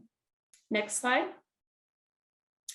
So a couple of oral presentations for PSC. One was they presented some data using berberine ursodeoxycholate in patients with PSC. So this was a little bit of an extension of a prior study where they had looked at this agent, but the study was confounded by some patients that had been previously exposed to ursodiol. So this particular analysis excluded anyone that had been exposed to ursodiol before. There was 30 patients, one serious event that wasn't related to the medication. And there was pretty nice biochemical response with this agent, particularly at the 1,000 milligram twice a day dosing. Next slide. So cilofexor is an FXR agonist. We see that studied in fatty liver sometimes. This was a 96-week open label extension of a phase 2 study. This included 47 non-cirrhotic PSC patients that continued on into the open label study. Pretty significant number of them had to stop treatment early for itching or other adverse events, I think, which is notable. That's almost a third of the patients. And there was a pretty significant biochemical improvement that was seen pretty soon after the initiation of the drug and extended through week 96. But as soon as the drug was stopped, there was a rebound effect with increasing alkaline phosphatase again. Next slide. 2 posters of interest. The first was that there was a group that looked at the number of cholangitis episodes to see if this would predict mortality in PSC.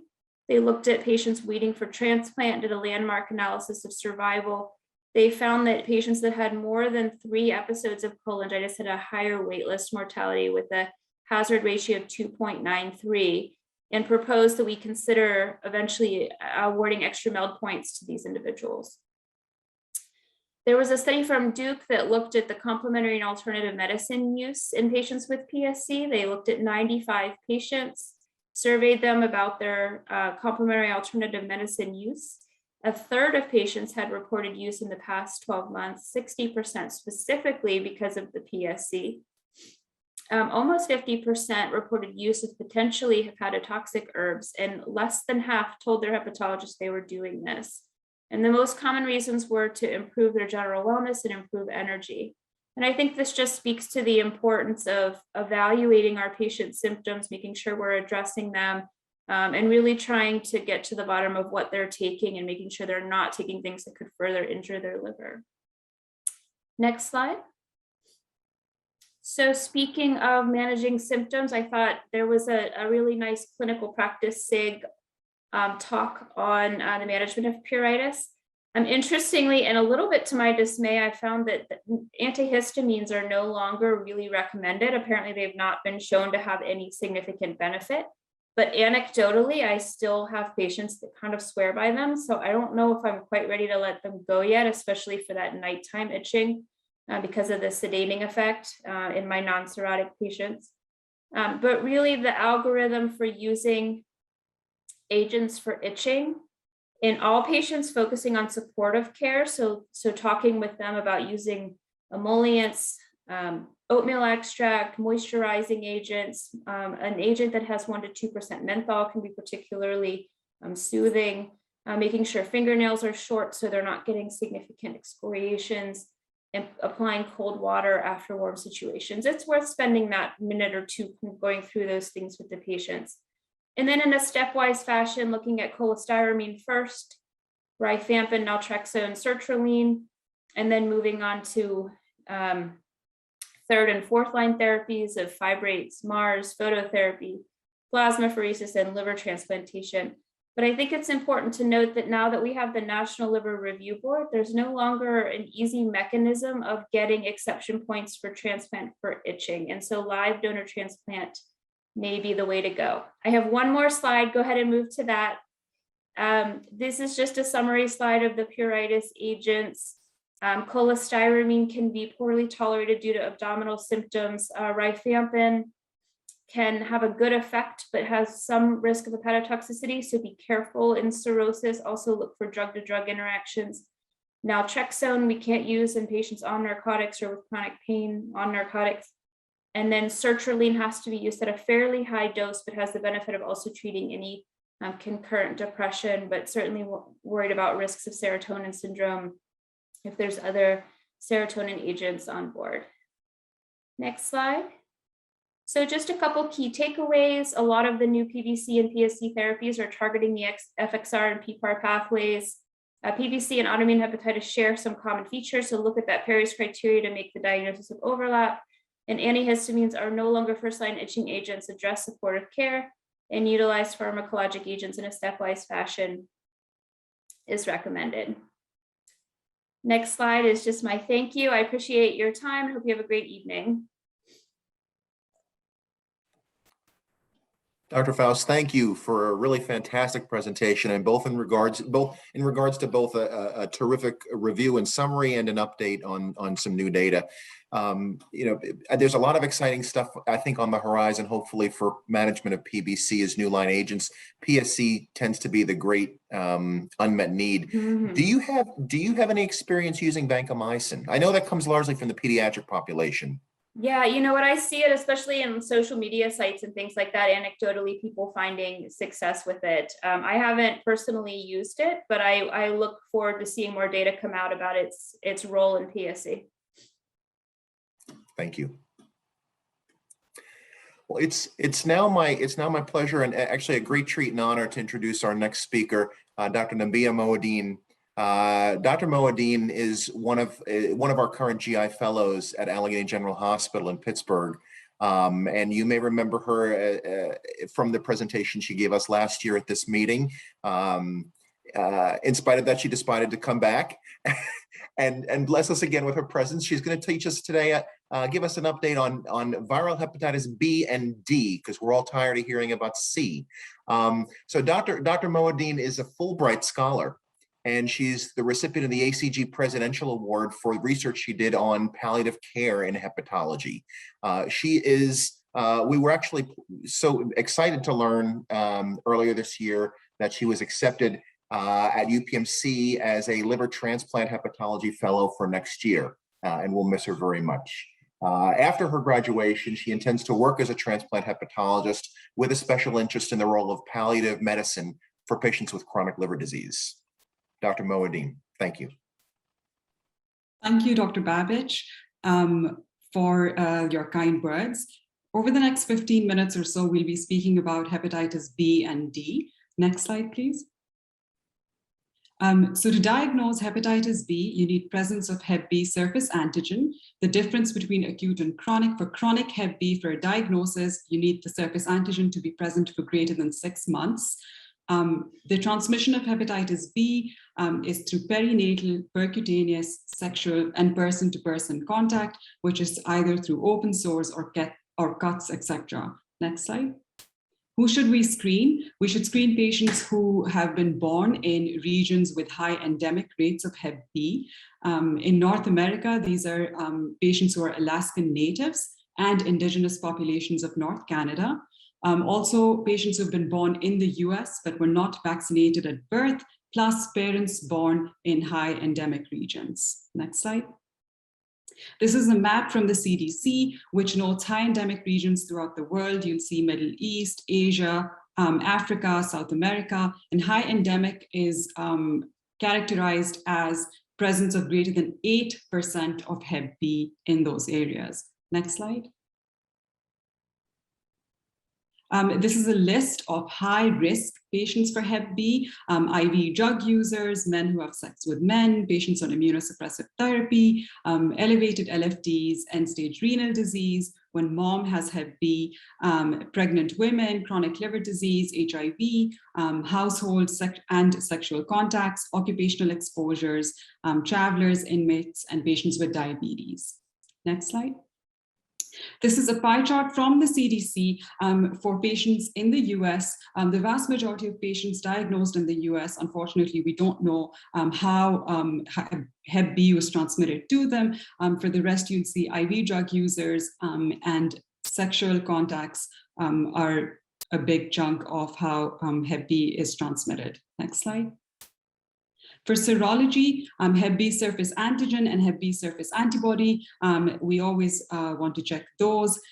We can check a Hep B core antibody. If Hep B core antibody is positive, that means that the patient has had exposure to Hep B, unless it is a false positive, which is rare with newer testing. It's positive because we checked in the window period of acute hepatitis B, or it's positive because of a Hep B surface antigen mutation. If patients are anti-Hep B surface antibody negative, they need vaccinated. And if their core antibody is positive, but they have a negative surface antigen, they cannot transmit the disease. Just to go over this, Hep B core antibody positive just means that they've been exposed. If surface antibody is negative, they need vaccinated. Next slide.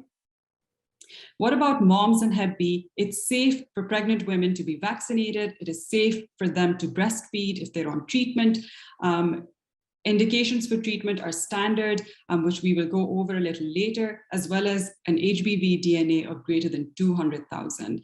If patients with Hep B, moms also have cirrhosis, they should be managed by a multidisciplinary team. TDF, tenofovir, is the drug of choice. What about baby? Baby should get Hep B immunoglobulin plus Hep B vaccine within 12 hours after delivery. Next slide. When we have Hep B surface antigen present, if it's not present, we should look at the Hep B surface antibody. If that is present, that means that the patient is either recovered or is vaccinated. If Hep B surface antigen is present and IgM core antibody is present, that means that's acute hepatitis. If IgM core antibody is not present, that's chronic. The next thing we look at is Hep B E antigen or HBV DNA, which determine whether the patient is in a replicative phase or not. Next slide. To understand the treatment of Hep B, it's important to understand the phases of Hep B. Immune tolerant phase, we have Hep B E antigen positive, DNA is greater than 200,000, and we have no changes on liver biopsy. In an immune active phase, your Hep B DNA level is typically greater than 20,000, and you now have changes on the liver biopsy. In an inactive phase, as the name would imply, your E antigen is negative, your DNA is low, you have no liver biopsy changes. Next slide. So in immune tolerant and immune active, the biggest differentiation is that in active, you have inflammation or fibrosis on liver biopsy. Next slide. So Hep B is a dynamic disease. There are multiple phases of it. You don't typically have to go in a sequential pattern. For instance, in some cases, you can have Hep B surface antigen seroconversion prior to Hep B E antigen seroconversion. So if we start from the left-hand side, Hep B E antigen positive chronic infection or immune tolerant phase, your HBV DNA is high, your ALT is normal, and you have no changes on the liver biopsy. The next phase, immune clearance phase or Hep B E antigen chronic hepatitis, like we just spoke about, you now have changes on the liver biopsy. Your ALT is up and your DNA has come down. Towards the end of this phase, your Hep B E antigen will undergo seroconversion to Hep B E antibody, and then you're called an inactive carrier phase, with the ultimate endpoint being that you have seroconversion of Hep B surface antigen. Next slide. Who should be treated? The two major categories that we need to remember are the ALT level and HBV DNA. And then there are gray zones in which we look at severity of liver disease. Next slide. Treatment options. Back in the 90s, interferon was the major treatment option. And now we have tenofovir, entecavir, and most recently TAF. So tenofovir can be TDF or TAF, which is the newer one. Next slide. First-line therapy, entecavir or tenofovir. Next slide. What about patients with cirrhosis? They need treated regardless of viral load. If they're compensated, we give them entecavir or tenofovir. If they're decompensated as per guidelines, they should get entecavir. The dose should be adjusted based on creatinine clearance. Next slide. When do you stop treatment? The ultimate goal should be loss of Hep B surface antigen with or without seroconversion to Hep B surface antibody, but this is rarely feasible. Next slide. When do you not stop treatment? Cirrhotics, and as long as HBV DNA is detectable, we should not stop treatment for these patients. DNA thresholds for treatment.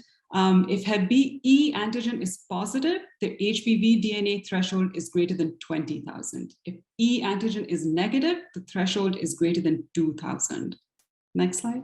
So this is an algorithm. We'll go over this. If Hep B E antigen is positive, if you look at the left-hand side of the screen and your liver numbers are normal, even if your DNA meets the threshold, you do not treat these patients.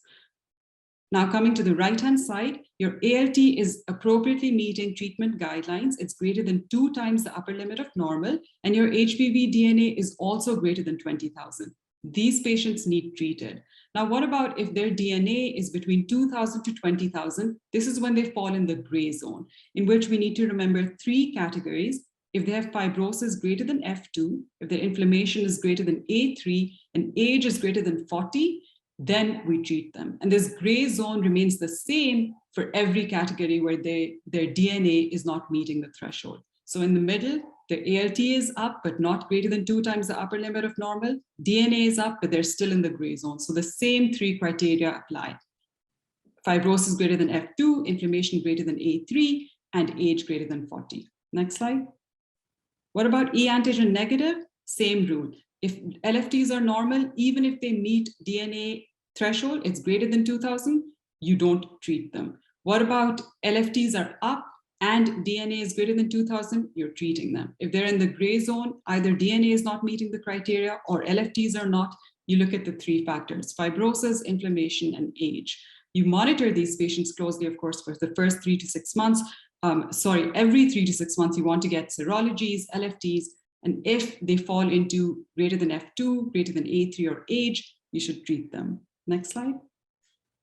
DNA thresholds for treatment, just to go over this because it's important. E antigen positive, greater than 20,000. E antigen negative, greater than 2,000. What about hepatitis D? We check this in Hep B surface antigen positive and high-risk patients for Hep D. What defines high-risk patients is pretty similar to Hep B: patients who have ever injected drugs, men who have sex with men, individuals infected with HCV or HIV, patients with multiple sexual partners, and then high endemic areas such as Africa, Asia, Middle East. Next slide. How do we screen for Hep D? We check an HDV antibody. If it's positive, we check an HDV RNA. Next slide. The only approved current treatment is interferon alpha. The treatment goal is undetectable HDV RNA. If the HBV DNA is concurrently elevated, we can do concurrent therapy with entecavir, TDF, or TAF. Next slide. Specific research updates from the liver meeting this year. Next slide. This was a study that looked at cost-effective analysis, and what they had postulated was if we treat all the patients in the US who are Hep B surface antigen positive, regardless of whether they meet other treatment criteria or not, what would cost effectiveness look like? Next slide. So the global targets for Hep B are that we should be able to diagnose 90% of the infected population, treat 80% of the diagnosed, and reduce mortality by 60% by 2030, by 65% by 2030. They used the Markov model, which is also used in immigration studies, and they hypothesized that if current treatment guidelines are followed, above targets may not be met. Next slide. This was interesting to me. The average annual cost treatment per patient per year is $5,400 for Hep B. If we want to employ a highly cost-effective strategy, we need to lower the annual price to $750. If the continued price of $5,400 is used, the target will be met in 2037. Next slide. This is a graph that compares the different costs and when we meet treatment treatment thresholds. So the green line is we're treating everybody who has Hep B surface antigen positive. It meets the green dotted line at around 2037. This is at the rate of $5,400. And then the purple line is if we lowered the cost to $750, we would meet thresholds faster. Next slide. This study looked at the impact of COVID on Hep B and C elimination. This used data from 31 centers worldwide. Next slide. This was a web-based survey sent to all these centers, and their study showed that the total number of tests performed had decreased in most countries.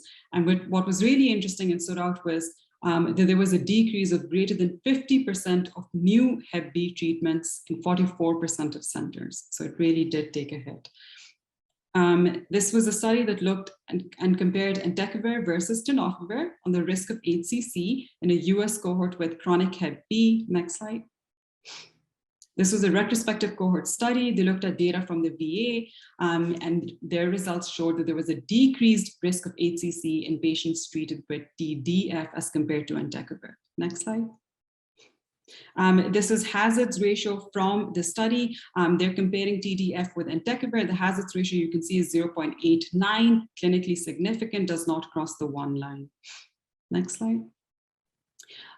This study looked at the risk of stopping treatment for hepatitis B for patients in the US. Next slide. This was a nationwide cohort study. It was done in Taiwan, not the US.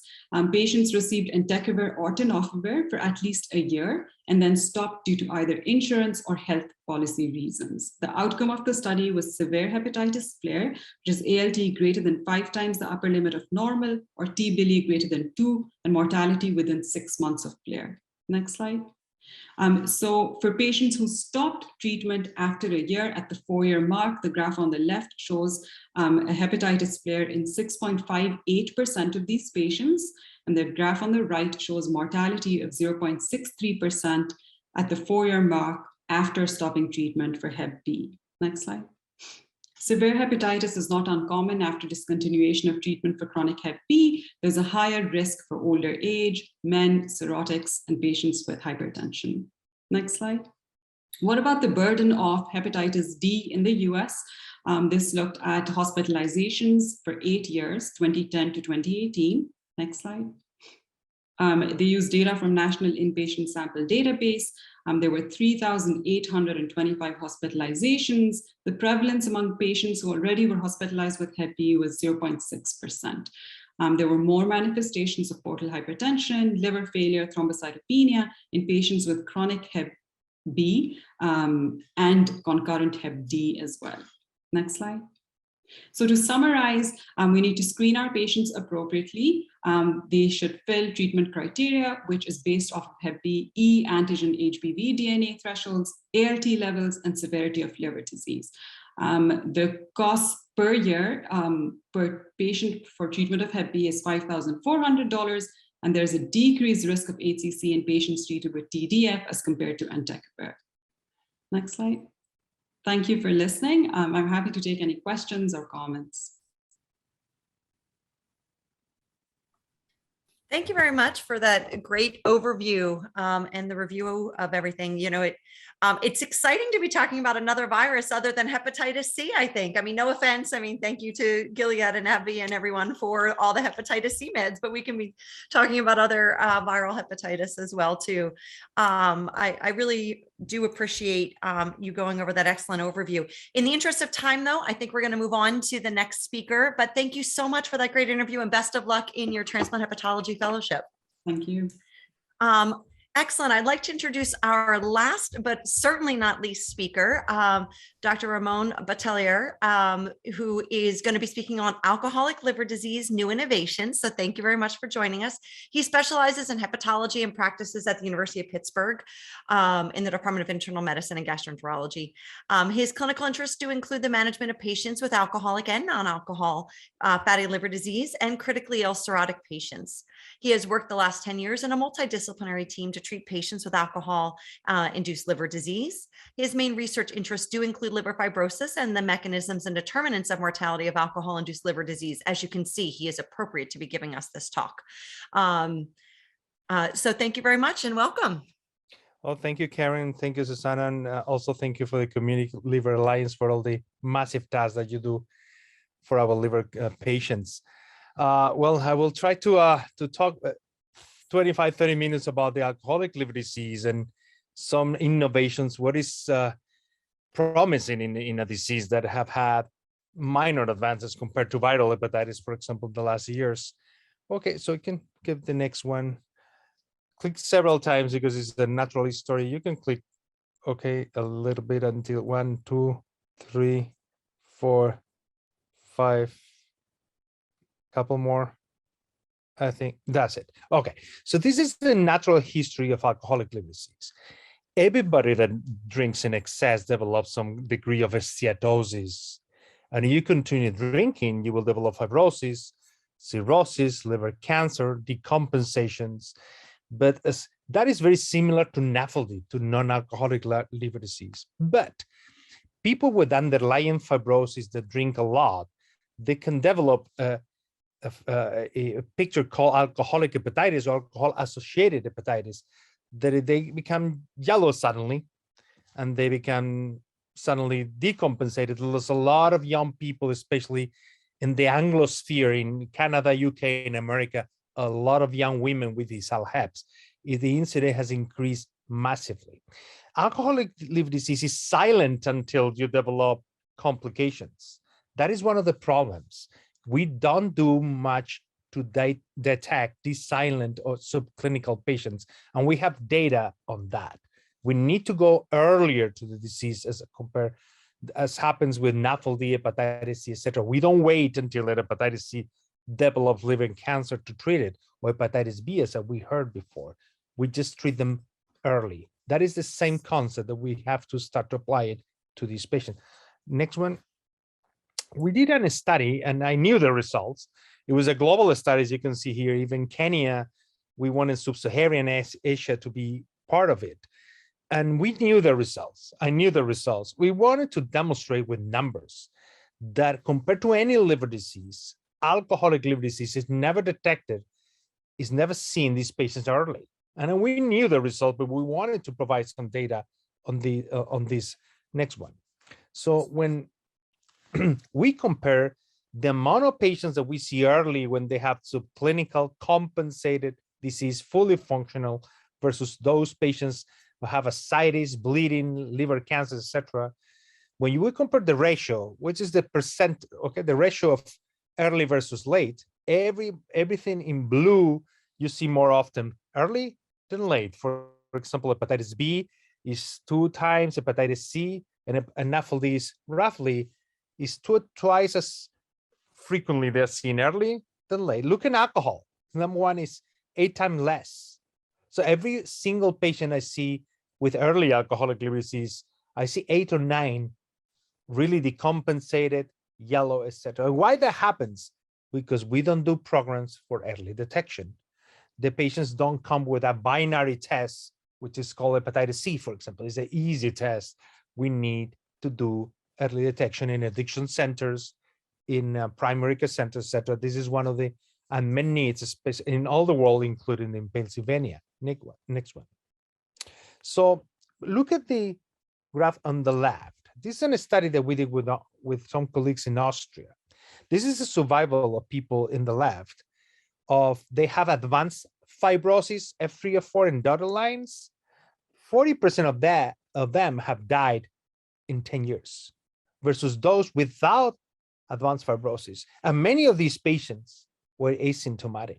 We're doing follow-up studies with this Caroline Lackner, the first author, and we just talk in these days because we want to do in these biopsies that were taken then, many years ago, in the biopsy, we could see predictors of you are close to the compensate. You're fully compensated, you're drinking, your bilirubin is 1, but I do a biopsy and we can find markers that you are almost there. You're going to decompensate. Well, doing multi-omics, RNA-seq, DNA-seq, proteomics, etc., in fixed tissue from this cohort now, for example, to bring. But this is not that graph amazing that you detect someone with a silent disease that is 40% chances to die in 10 years. It's not crazy compared to, for example, to a polyp in the colon. You think that detected a polyp in the colon with some dysplasia, these people will have 40% mortality in 10 years. And still everybody does colonoscopy when you are 50, but nobody does early detection of FibroScan in alcoholics. That is incredible. Okay, next one, please. Okay, so next, a new click. Okay, so campaigns to early detection of silent alcoholic. This is the main unmet need in the whole hepatology. Of the four majors, if we have to choose the four major liver disease, hepatitis B, C, NAFLD, and alcohol, by far, silent or subclinical alcoholic liver disease is the most ignored phenotype of type of patients in clinical hepatology, and the numbers speak by themselves. Next one, please. Okay, next one. Next one. Yeah. Okay. You can. Okay. Next one. Click. Thank you. So we want to have integrated teams in academic centers that do both alcoholic liver disease and neuropathy as well, and for example, in pancreatitis, in myocardiopathy, in cognitive disorders. They don't check for organ damage in alcoholics very much, and many of them have neuropathy. Last week, for example, we have a patient with withdrawal with a normal liver that the main problem was a massive neuropathy. She or he was not able to walk because the damage induced in the nerves. You know how many neurologists are interested in alcohol? Very little. When you refer this patient to a neurologist, say it's alcohol, we cannot do anything. We don't want even to see them. So the alcohol is a lot of a stigma for the patient, but it's a lot of subconscious and conscious bias among providers. So we need to pay more attention to these patients because they are our ethical compromise of the society. Next one, please. Okay, so why some people drinking the same, that develop liver disease while other people don't? Why some areas have more alcoholism or more alcoholic liver disease than others? Next one. We did one study that was published that initially, next one, please. Okay, we did a study that initially I thought was a stupid study, like, okay, some postdoc wanted to do some study. Yeah, I'm in Pittsburgh. I never see the sun. I'm from Valencia, Spain. I'm not suffering depression, but sometimes I'm kind of blue when I don't see the sun and it's so cold here. Let's do a study to see whether the colder, the less sun hours you have in a place, the more you drink, the more alcoholic liver disease. And I didn't realize that was the first study ever published in that matter. The first study showing that cold weather and lack of sun leads to alcoholism and to alcoholic disease. It became viral. The only study in my life that will become viral. I was, for example, in BBC interview, for example. The funny is that is linked to another slide I will show you later. There were many theories why, because when you have a warmer place and alcohol dehydrates you and is a vasodilator, you cannot drink so much. And it's thermogenic. When it's cold, you tend to drink more because it will make you feel a little more warm. No? But then there was another thing that a lot of journalists asked me is, what about the sun vitamin D? And that is something that is linked to another thing that I think is kind of cool. The lack of vitamin D leads not only to depression, that is well known, but also to addictions. Okay, and vitamin D is a powerful antioxidant, antifibrogenic, and also hepatoprotective. So maybe not only you're predisposed to drink, but also you're more predisposed to alcoholic liver disease. Next one, please. Next one. Okay, so this is a study that now is, we have submitted this, but this is a poster that we presented in AASLD. And I wouldn't go into detail about the, you can find in internet, and whoever is interested, is that we went to the NICE database, the database of hospitalization in America, and we found that patients undergoing bariatric surgery compared to other surgeries, they were predisposed to vitamin D deficiency, alcoholism, and alcoholic liver disease. And we see a lot of these patients with alcoholic hepatitis. There is different theories. One theory is the vitamin D deficiency will make you more addictive. Another thing is a addiction transition. They go from a solid to a liquid addiction and many other or changes in the microbiome, etc. But we need to monitor people with the bariatric, especially the all more bariatric surgery with bypass, not the restrictive endoscopic bariatric surgery, but bypass people. They are very prone to alcoholism, and the alcohol is not well metabolized. It stays in the body forever and can cause you more alcoholic liver disease. We have quite a bit of these patients in my clinic with bariatric surgery. Okay, next one. Okay, so the number one, of course, as in the previous talks, there is nothing better to improve the hepatitis C induced liver disease than to cure the hepatitis C. The same to control the hepatitis B. There is nothing better to treat alcohol liver disease. Stop drinking. Okay, next one. We did a study. Next one. Did a study from my Barcelona cohort in the past that showed that we follow up the patients for 13, 14 years after an episode of ALHEP. We found that patients with any kind of relapse do much worse than patients with abstinence. But of note, I learned two things from this study. Number one, is late. Many patients who complete abstinence still die, so need transplantation. So that is another argument to say we need to go earlier. And many of these patients, when you see the notes, they went to the PCP or the primary care with some degree of alcoholism, of abnormal liver function tests, and it's kind of nobody took seriously. They never. I know the patient population is not easy, but I try to be a little more. How can we improve ourselves to help these patients? So I think some of these patients even have some jaundice episodes. They were yellow sometimes. They stop drinking. The yellow went away. They then develop ascites, and nobody sent them to addiction therapies, for example. So we need to have much more awareness to treat these patients early. What is the second thing that is not said in this slide, but I learned from this study? Because studies make you more critical and better doctor, in my opinion. 2/3 of the people that relapse after 1 year, and 1/3 after 5 years. What does it mean? That I never stop talking about alcoholism, no matter how many years out after an episode of alcoholic hepatitis. Never. Every single visit that my fellows and the people that have run with me, they know it, I always start with the alcohol problem. Are you drinking? Are you not? In a not confrontational way, we have to do a colleague, a good partner with the patient, but we have to deal with this problem no matter how many years they're out. They're still in a risk to relapse. Okay, next one. Next slide. Okay.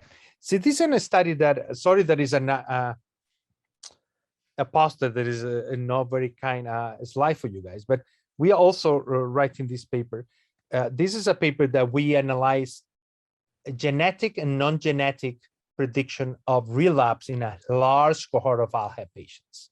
What we found is, number one, the genetic determinants didn't play a role. And we have confirmed that with a lot of data. Second thing, there are two main populations. Let's be simplistic and binary. There are two major populations of ALHEP: younger ladies and older men. Of course, this is too simplistic, but these younger ladies, a lot of them with abuse, with sexual abuse, PTSD, they have the tendency to relapse more than older men. Okay, more. And we have data here that younger age and gender could be. And I have been 20 years just devoted to this disease, and we have now patients in the high 20s. I have patients in even the low 20s, mid 20s, 30s. There's an epidemic of young ladies, and our counselors are playing a key role. We have an amazing counselor, Kristen, that we hire in UPMC, and she's making a big difference. Before we send the patients, okay, find someone. No, now we bring the counselor to the clinic. And this is one of my advice to all of you: whoever treats alcoholic liver disease, bring the counselor to your clinic, work as a team. I think we have learned from each other a lot, the counselor and myself, and I am much better now with the alcoholism because I have seen the counselors acting, all the comments on the patients. When you work in multidisciplinary teams, where you work with people with other expertise, you grow a lot.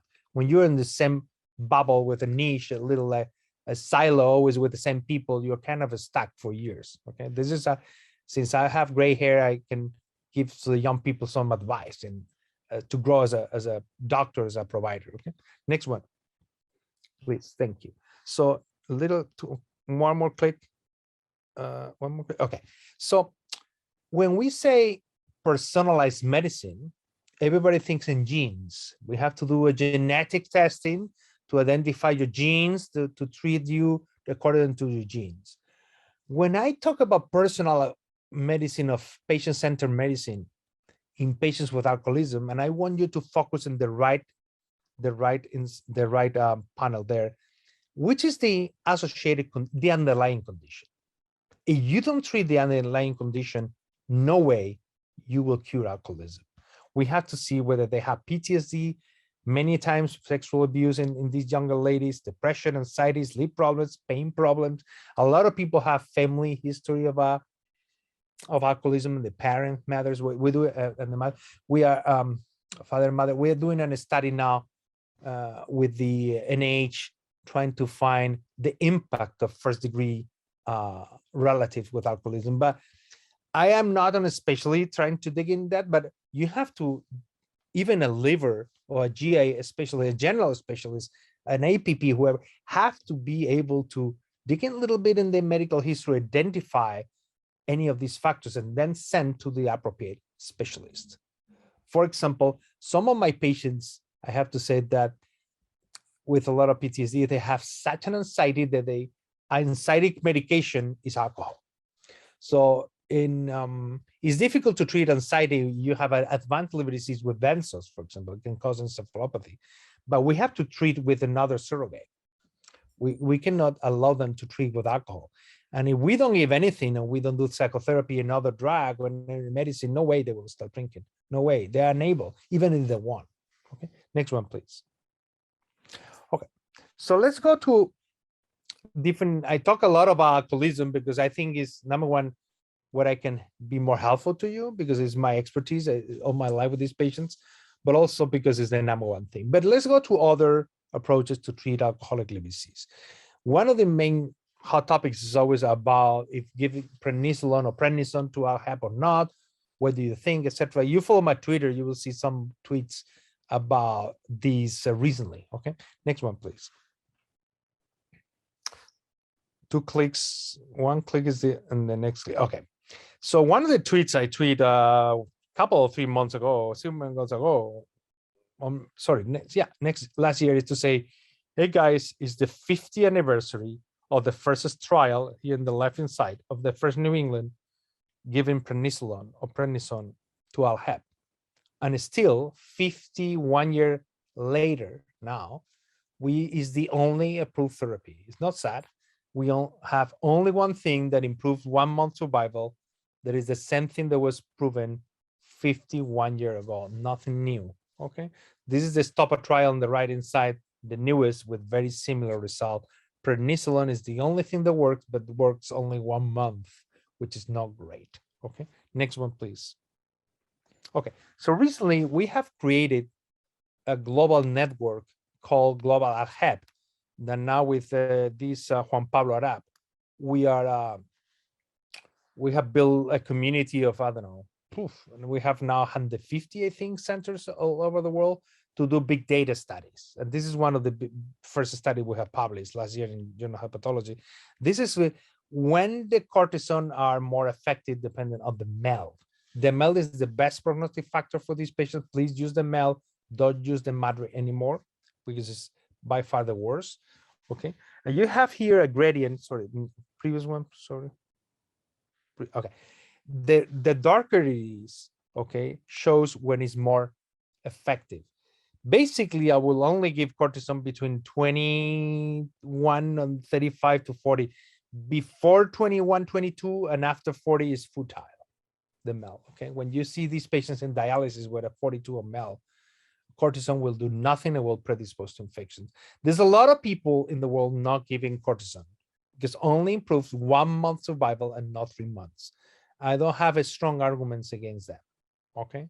I think still works, but it's only 1 month, okay? And you can use that early Lille at 4 days instead of 7 days, as we published several years ago with Andres Duarte Rojo. Next one, please.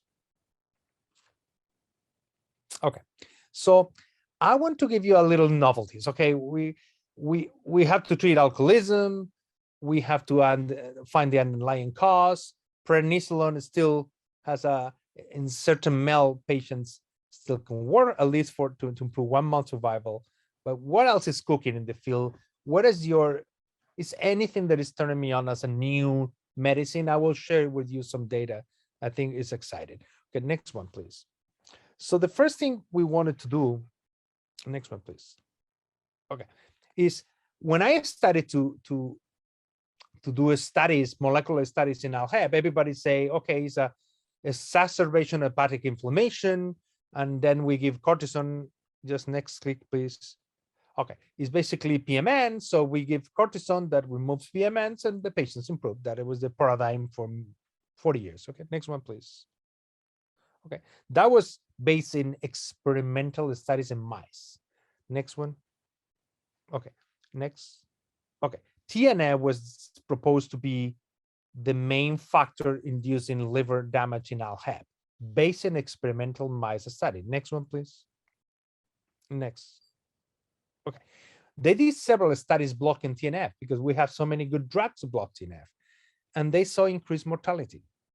And this is the trial that killed from the Mayo Clinic that definitely stopped that idea of the TNF blockers to be effective. Because next one, and TNF is essential for defense against infections, and it's essential for liver regeneration. Without TNF, you do not regenerate the liver. And these patients are so prone to infections, plus have a failing liver. So it doesn't seem very smart to block something that is so important for these two things. Next one, please. Okay, so when we did the histological classification for ALHEP, because it was lacking, and we did an international study to develop an histological historian system, one of the things, next one, we found is that the patients with more PMNs, see the right inside, the right picture, have much better prognosis, those with less inflammation. So it was the opposite of the paradigm.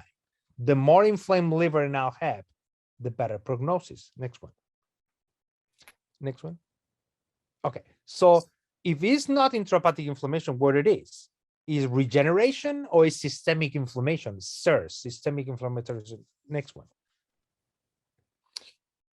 Next one, please. Okay, so one of the first study we did is in a study looking for stem cells, progenitor cells. We thought the more ductal cells, the more progenitor cells you have in the liver, the better you will do. We found the opposite. The more ductal reaction cells you look at these keratin 7 cells, the worse you do. Okay, next one. And that was confirmed in a study by Philippe Mathurin, the one that did in New England. We did a study here in the middle of the explants. This is the explants of people undergoing early liver transplant. There were parts of these ductal reaction cells, progenitor cells. Still, there was a futile attempt to regenerate the liver. They were useless. These patients have a huge liver, is not super inflamed, is de-differentiation of the cells, massive ductal reaction, and failing liver. Next one. And then what about SIRS? SIRS, or systemic inflammatory response. You know from pancreatitis that some patients come with leukocytosis, fever, and they're not infected. It's the spilocytokines. In ALHEP happens the same. Some patients have leukocytosis and fever as a presenting symptom of ALHEP without having an infection. We show also in a study that no matter you have a sterile SIRS without infection, or you have infection associated SIRS, you die. So systemic inflammation leads to multi-organ failure and death in these patients. Next one. Okay, so we revisited completely the paradigm from the last century and the first decade of this century, and we say severe ALHEP is characterized by inefficient regeneration and systemic inflammatory response. So we have to treat these two things. Okay, let's try to regenerate the liver and stop the SIRS. Okay, to cure this patient. Next one. Okay, so this is the current, and I have 3 or 4 slides only left. Okay, so because it's late, I don't want you guys to go too late to sleep. But this is a little the innovations. Okay, where we standing here. So let's start with the antibiotics. because the chances in the microbiome, the passes of PAMs are LPS, for example, bacterial products to the blood. Let's give antibiotics, let's prevent infections from scratch, and then let's improve survival. You will see the augmenting paper that is from the Philippe Maturin group, the one that has done more clinical trials in this field, was negative. They gave augmentin, it was safe. I was very afraid about augmentin causing DILI, but it was not the case. Okay. Rifaximin, we just published last month a pilot study with encouraging results, and I will show you in the next slides. Then let's go to the right inside. Okay. The GCSF, okay, there's 2 or 3 trials, but most of them are, one was positive, another negative, and there are 2 or 3 in underway. Okay, this is a growth factor, but I have to wait to the next trial to see who's positive. Then if we go clockwise, is this obeticholic acid and other FXR agonists are being tested, but be careful, but they can cause liver failure in advanced liver disease. Fecal transportation and changing the microbiome is one of the 2 slides left, is my most exciting thing that I'm the most excited to me in the field.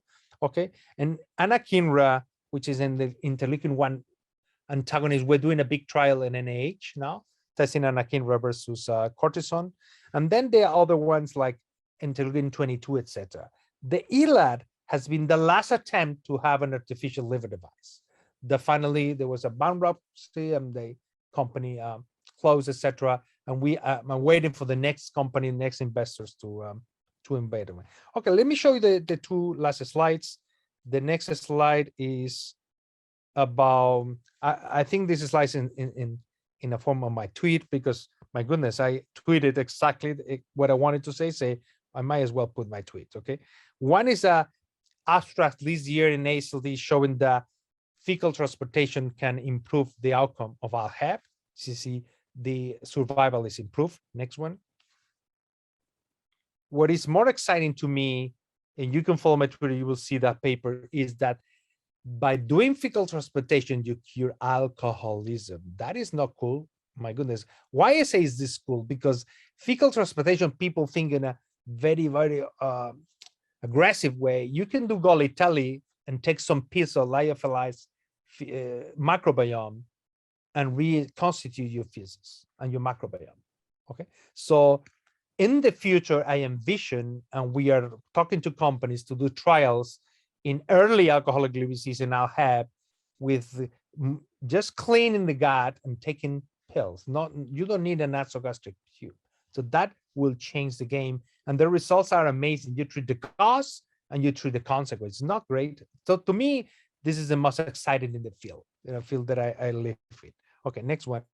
And the final slide is about this study we just published of rifaximin. Rifaximin in all patients from admission, no matter they have an encephalopathy or not, it decreases the rate of infection and increases survival. This is a pilot study, but we are trying to do a bigger study now, phase 3, to see rifaximin is much better now augmentin. Okay, this is all I say in my last slide is about, it's a picture. Okay, you can put, is the Castellers, is a castle, human castle in Barcelona, in Catalonia. That there's 9 layers of people. There is this, the guy in the second layer has to be very heavy because I have 7 layers of people on top of him. This is all the hands. I took that picture. This guy needs to go to the second layer. This is how I envision to treat alcoholic liver disease with a strong team around the patient. Thank you for your attention. Thank you very much. And thanks for ending with a picture from one of my favorite cities, Barcelona. And looking forward, I just was listening to an NPR about La Sagrada Familia. So we'll see, maybe they'll finish it at some point. We'll see. But thank you so much for that talk. You know, I think it is, I mean, it's kind of sad. It's been 50 years and all we have is prednisone necessarily. So, but if we can get rifaximin, how wonderful would that be? Unfortunately, insurance companies make us go through a lot of hoops to get rifaximin sometimes. But I do appreciate you going through that and really your insight into the need to have a multidisciplinary team, which is very difficult right now to find the counselors. So thank you very much. Absolutely. I'd like to thank all the presenters for sharing their knowledge and expertise. I really think this was a wonderful and highly thought-provoking educational event. So thank you very much. Dr. Babich? Thank you, Karen. I just as a reminder for everybody about CME credits, please keep your eyes out for an email from Allegheny Health Network following this conference regarding applying for CMEs. It will include an evaluation which needs to be completed, and once completed, you can request your CMEs from the AHN system. There is a reminder, Jill had mentioned earlier, I want to refresh everybody's memory, there is a relatively narrow window to claim that. So the site is only open till 6 a.m. tomorrow morning. So if you're like me, I'm going to jump on right after this. Tonight's program will provide 2.75 Category 1 CME credits. And lastly, of course, we would like to thank our program planners, Jill Harlan and Dr. Julie Marone. Thank you to our sponsors one last time. So thank you very, very much. Without them, events like this, of course, could not exist. So everyone have a wonderful evening, and thank you so much for these engaging talks. And thanks to you, Karen. You too. Susanna, CLA, good night. Thank you so much. Another great year.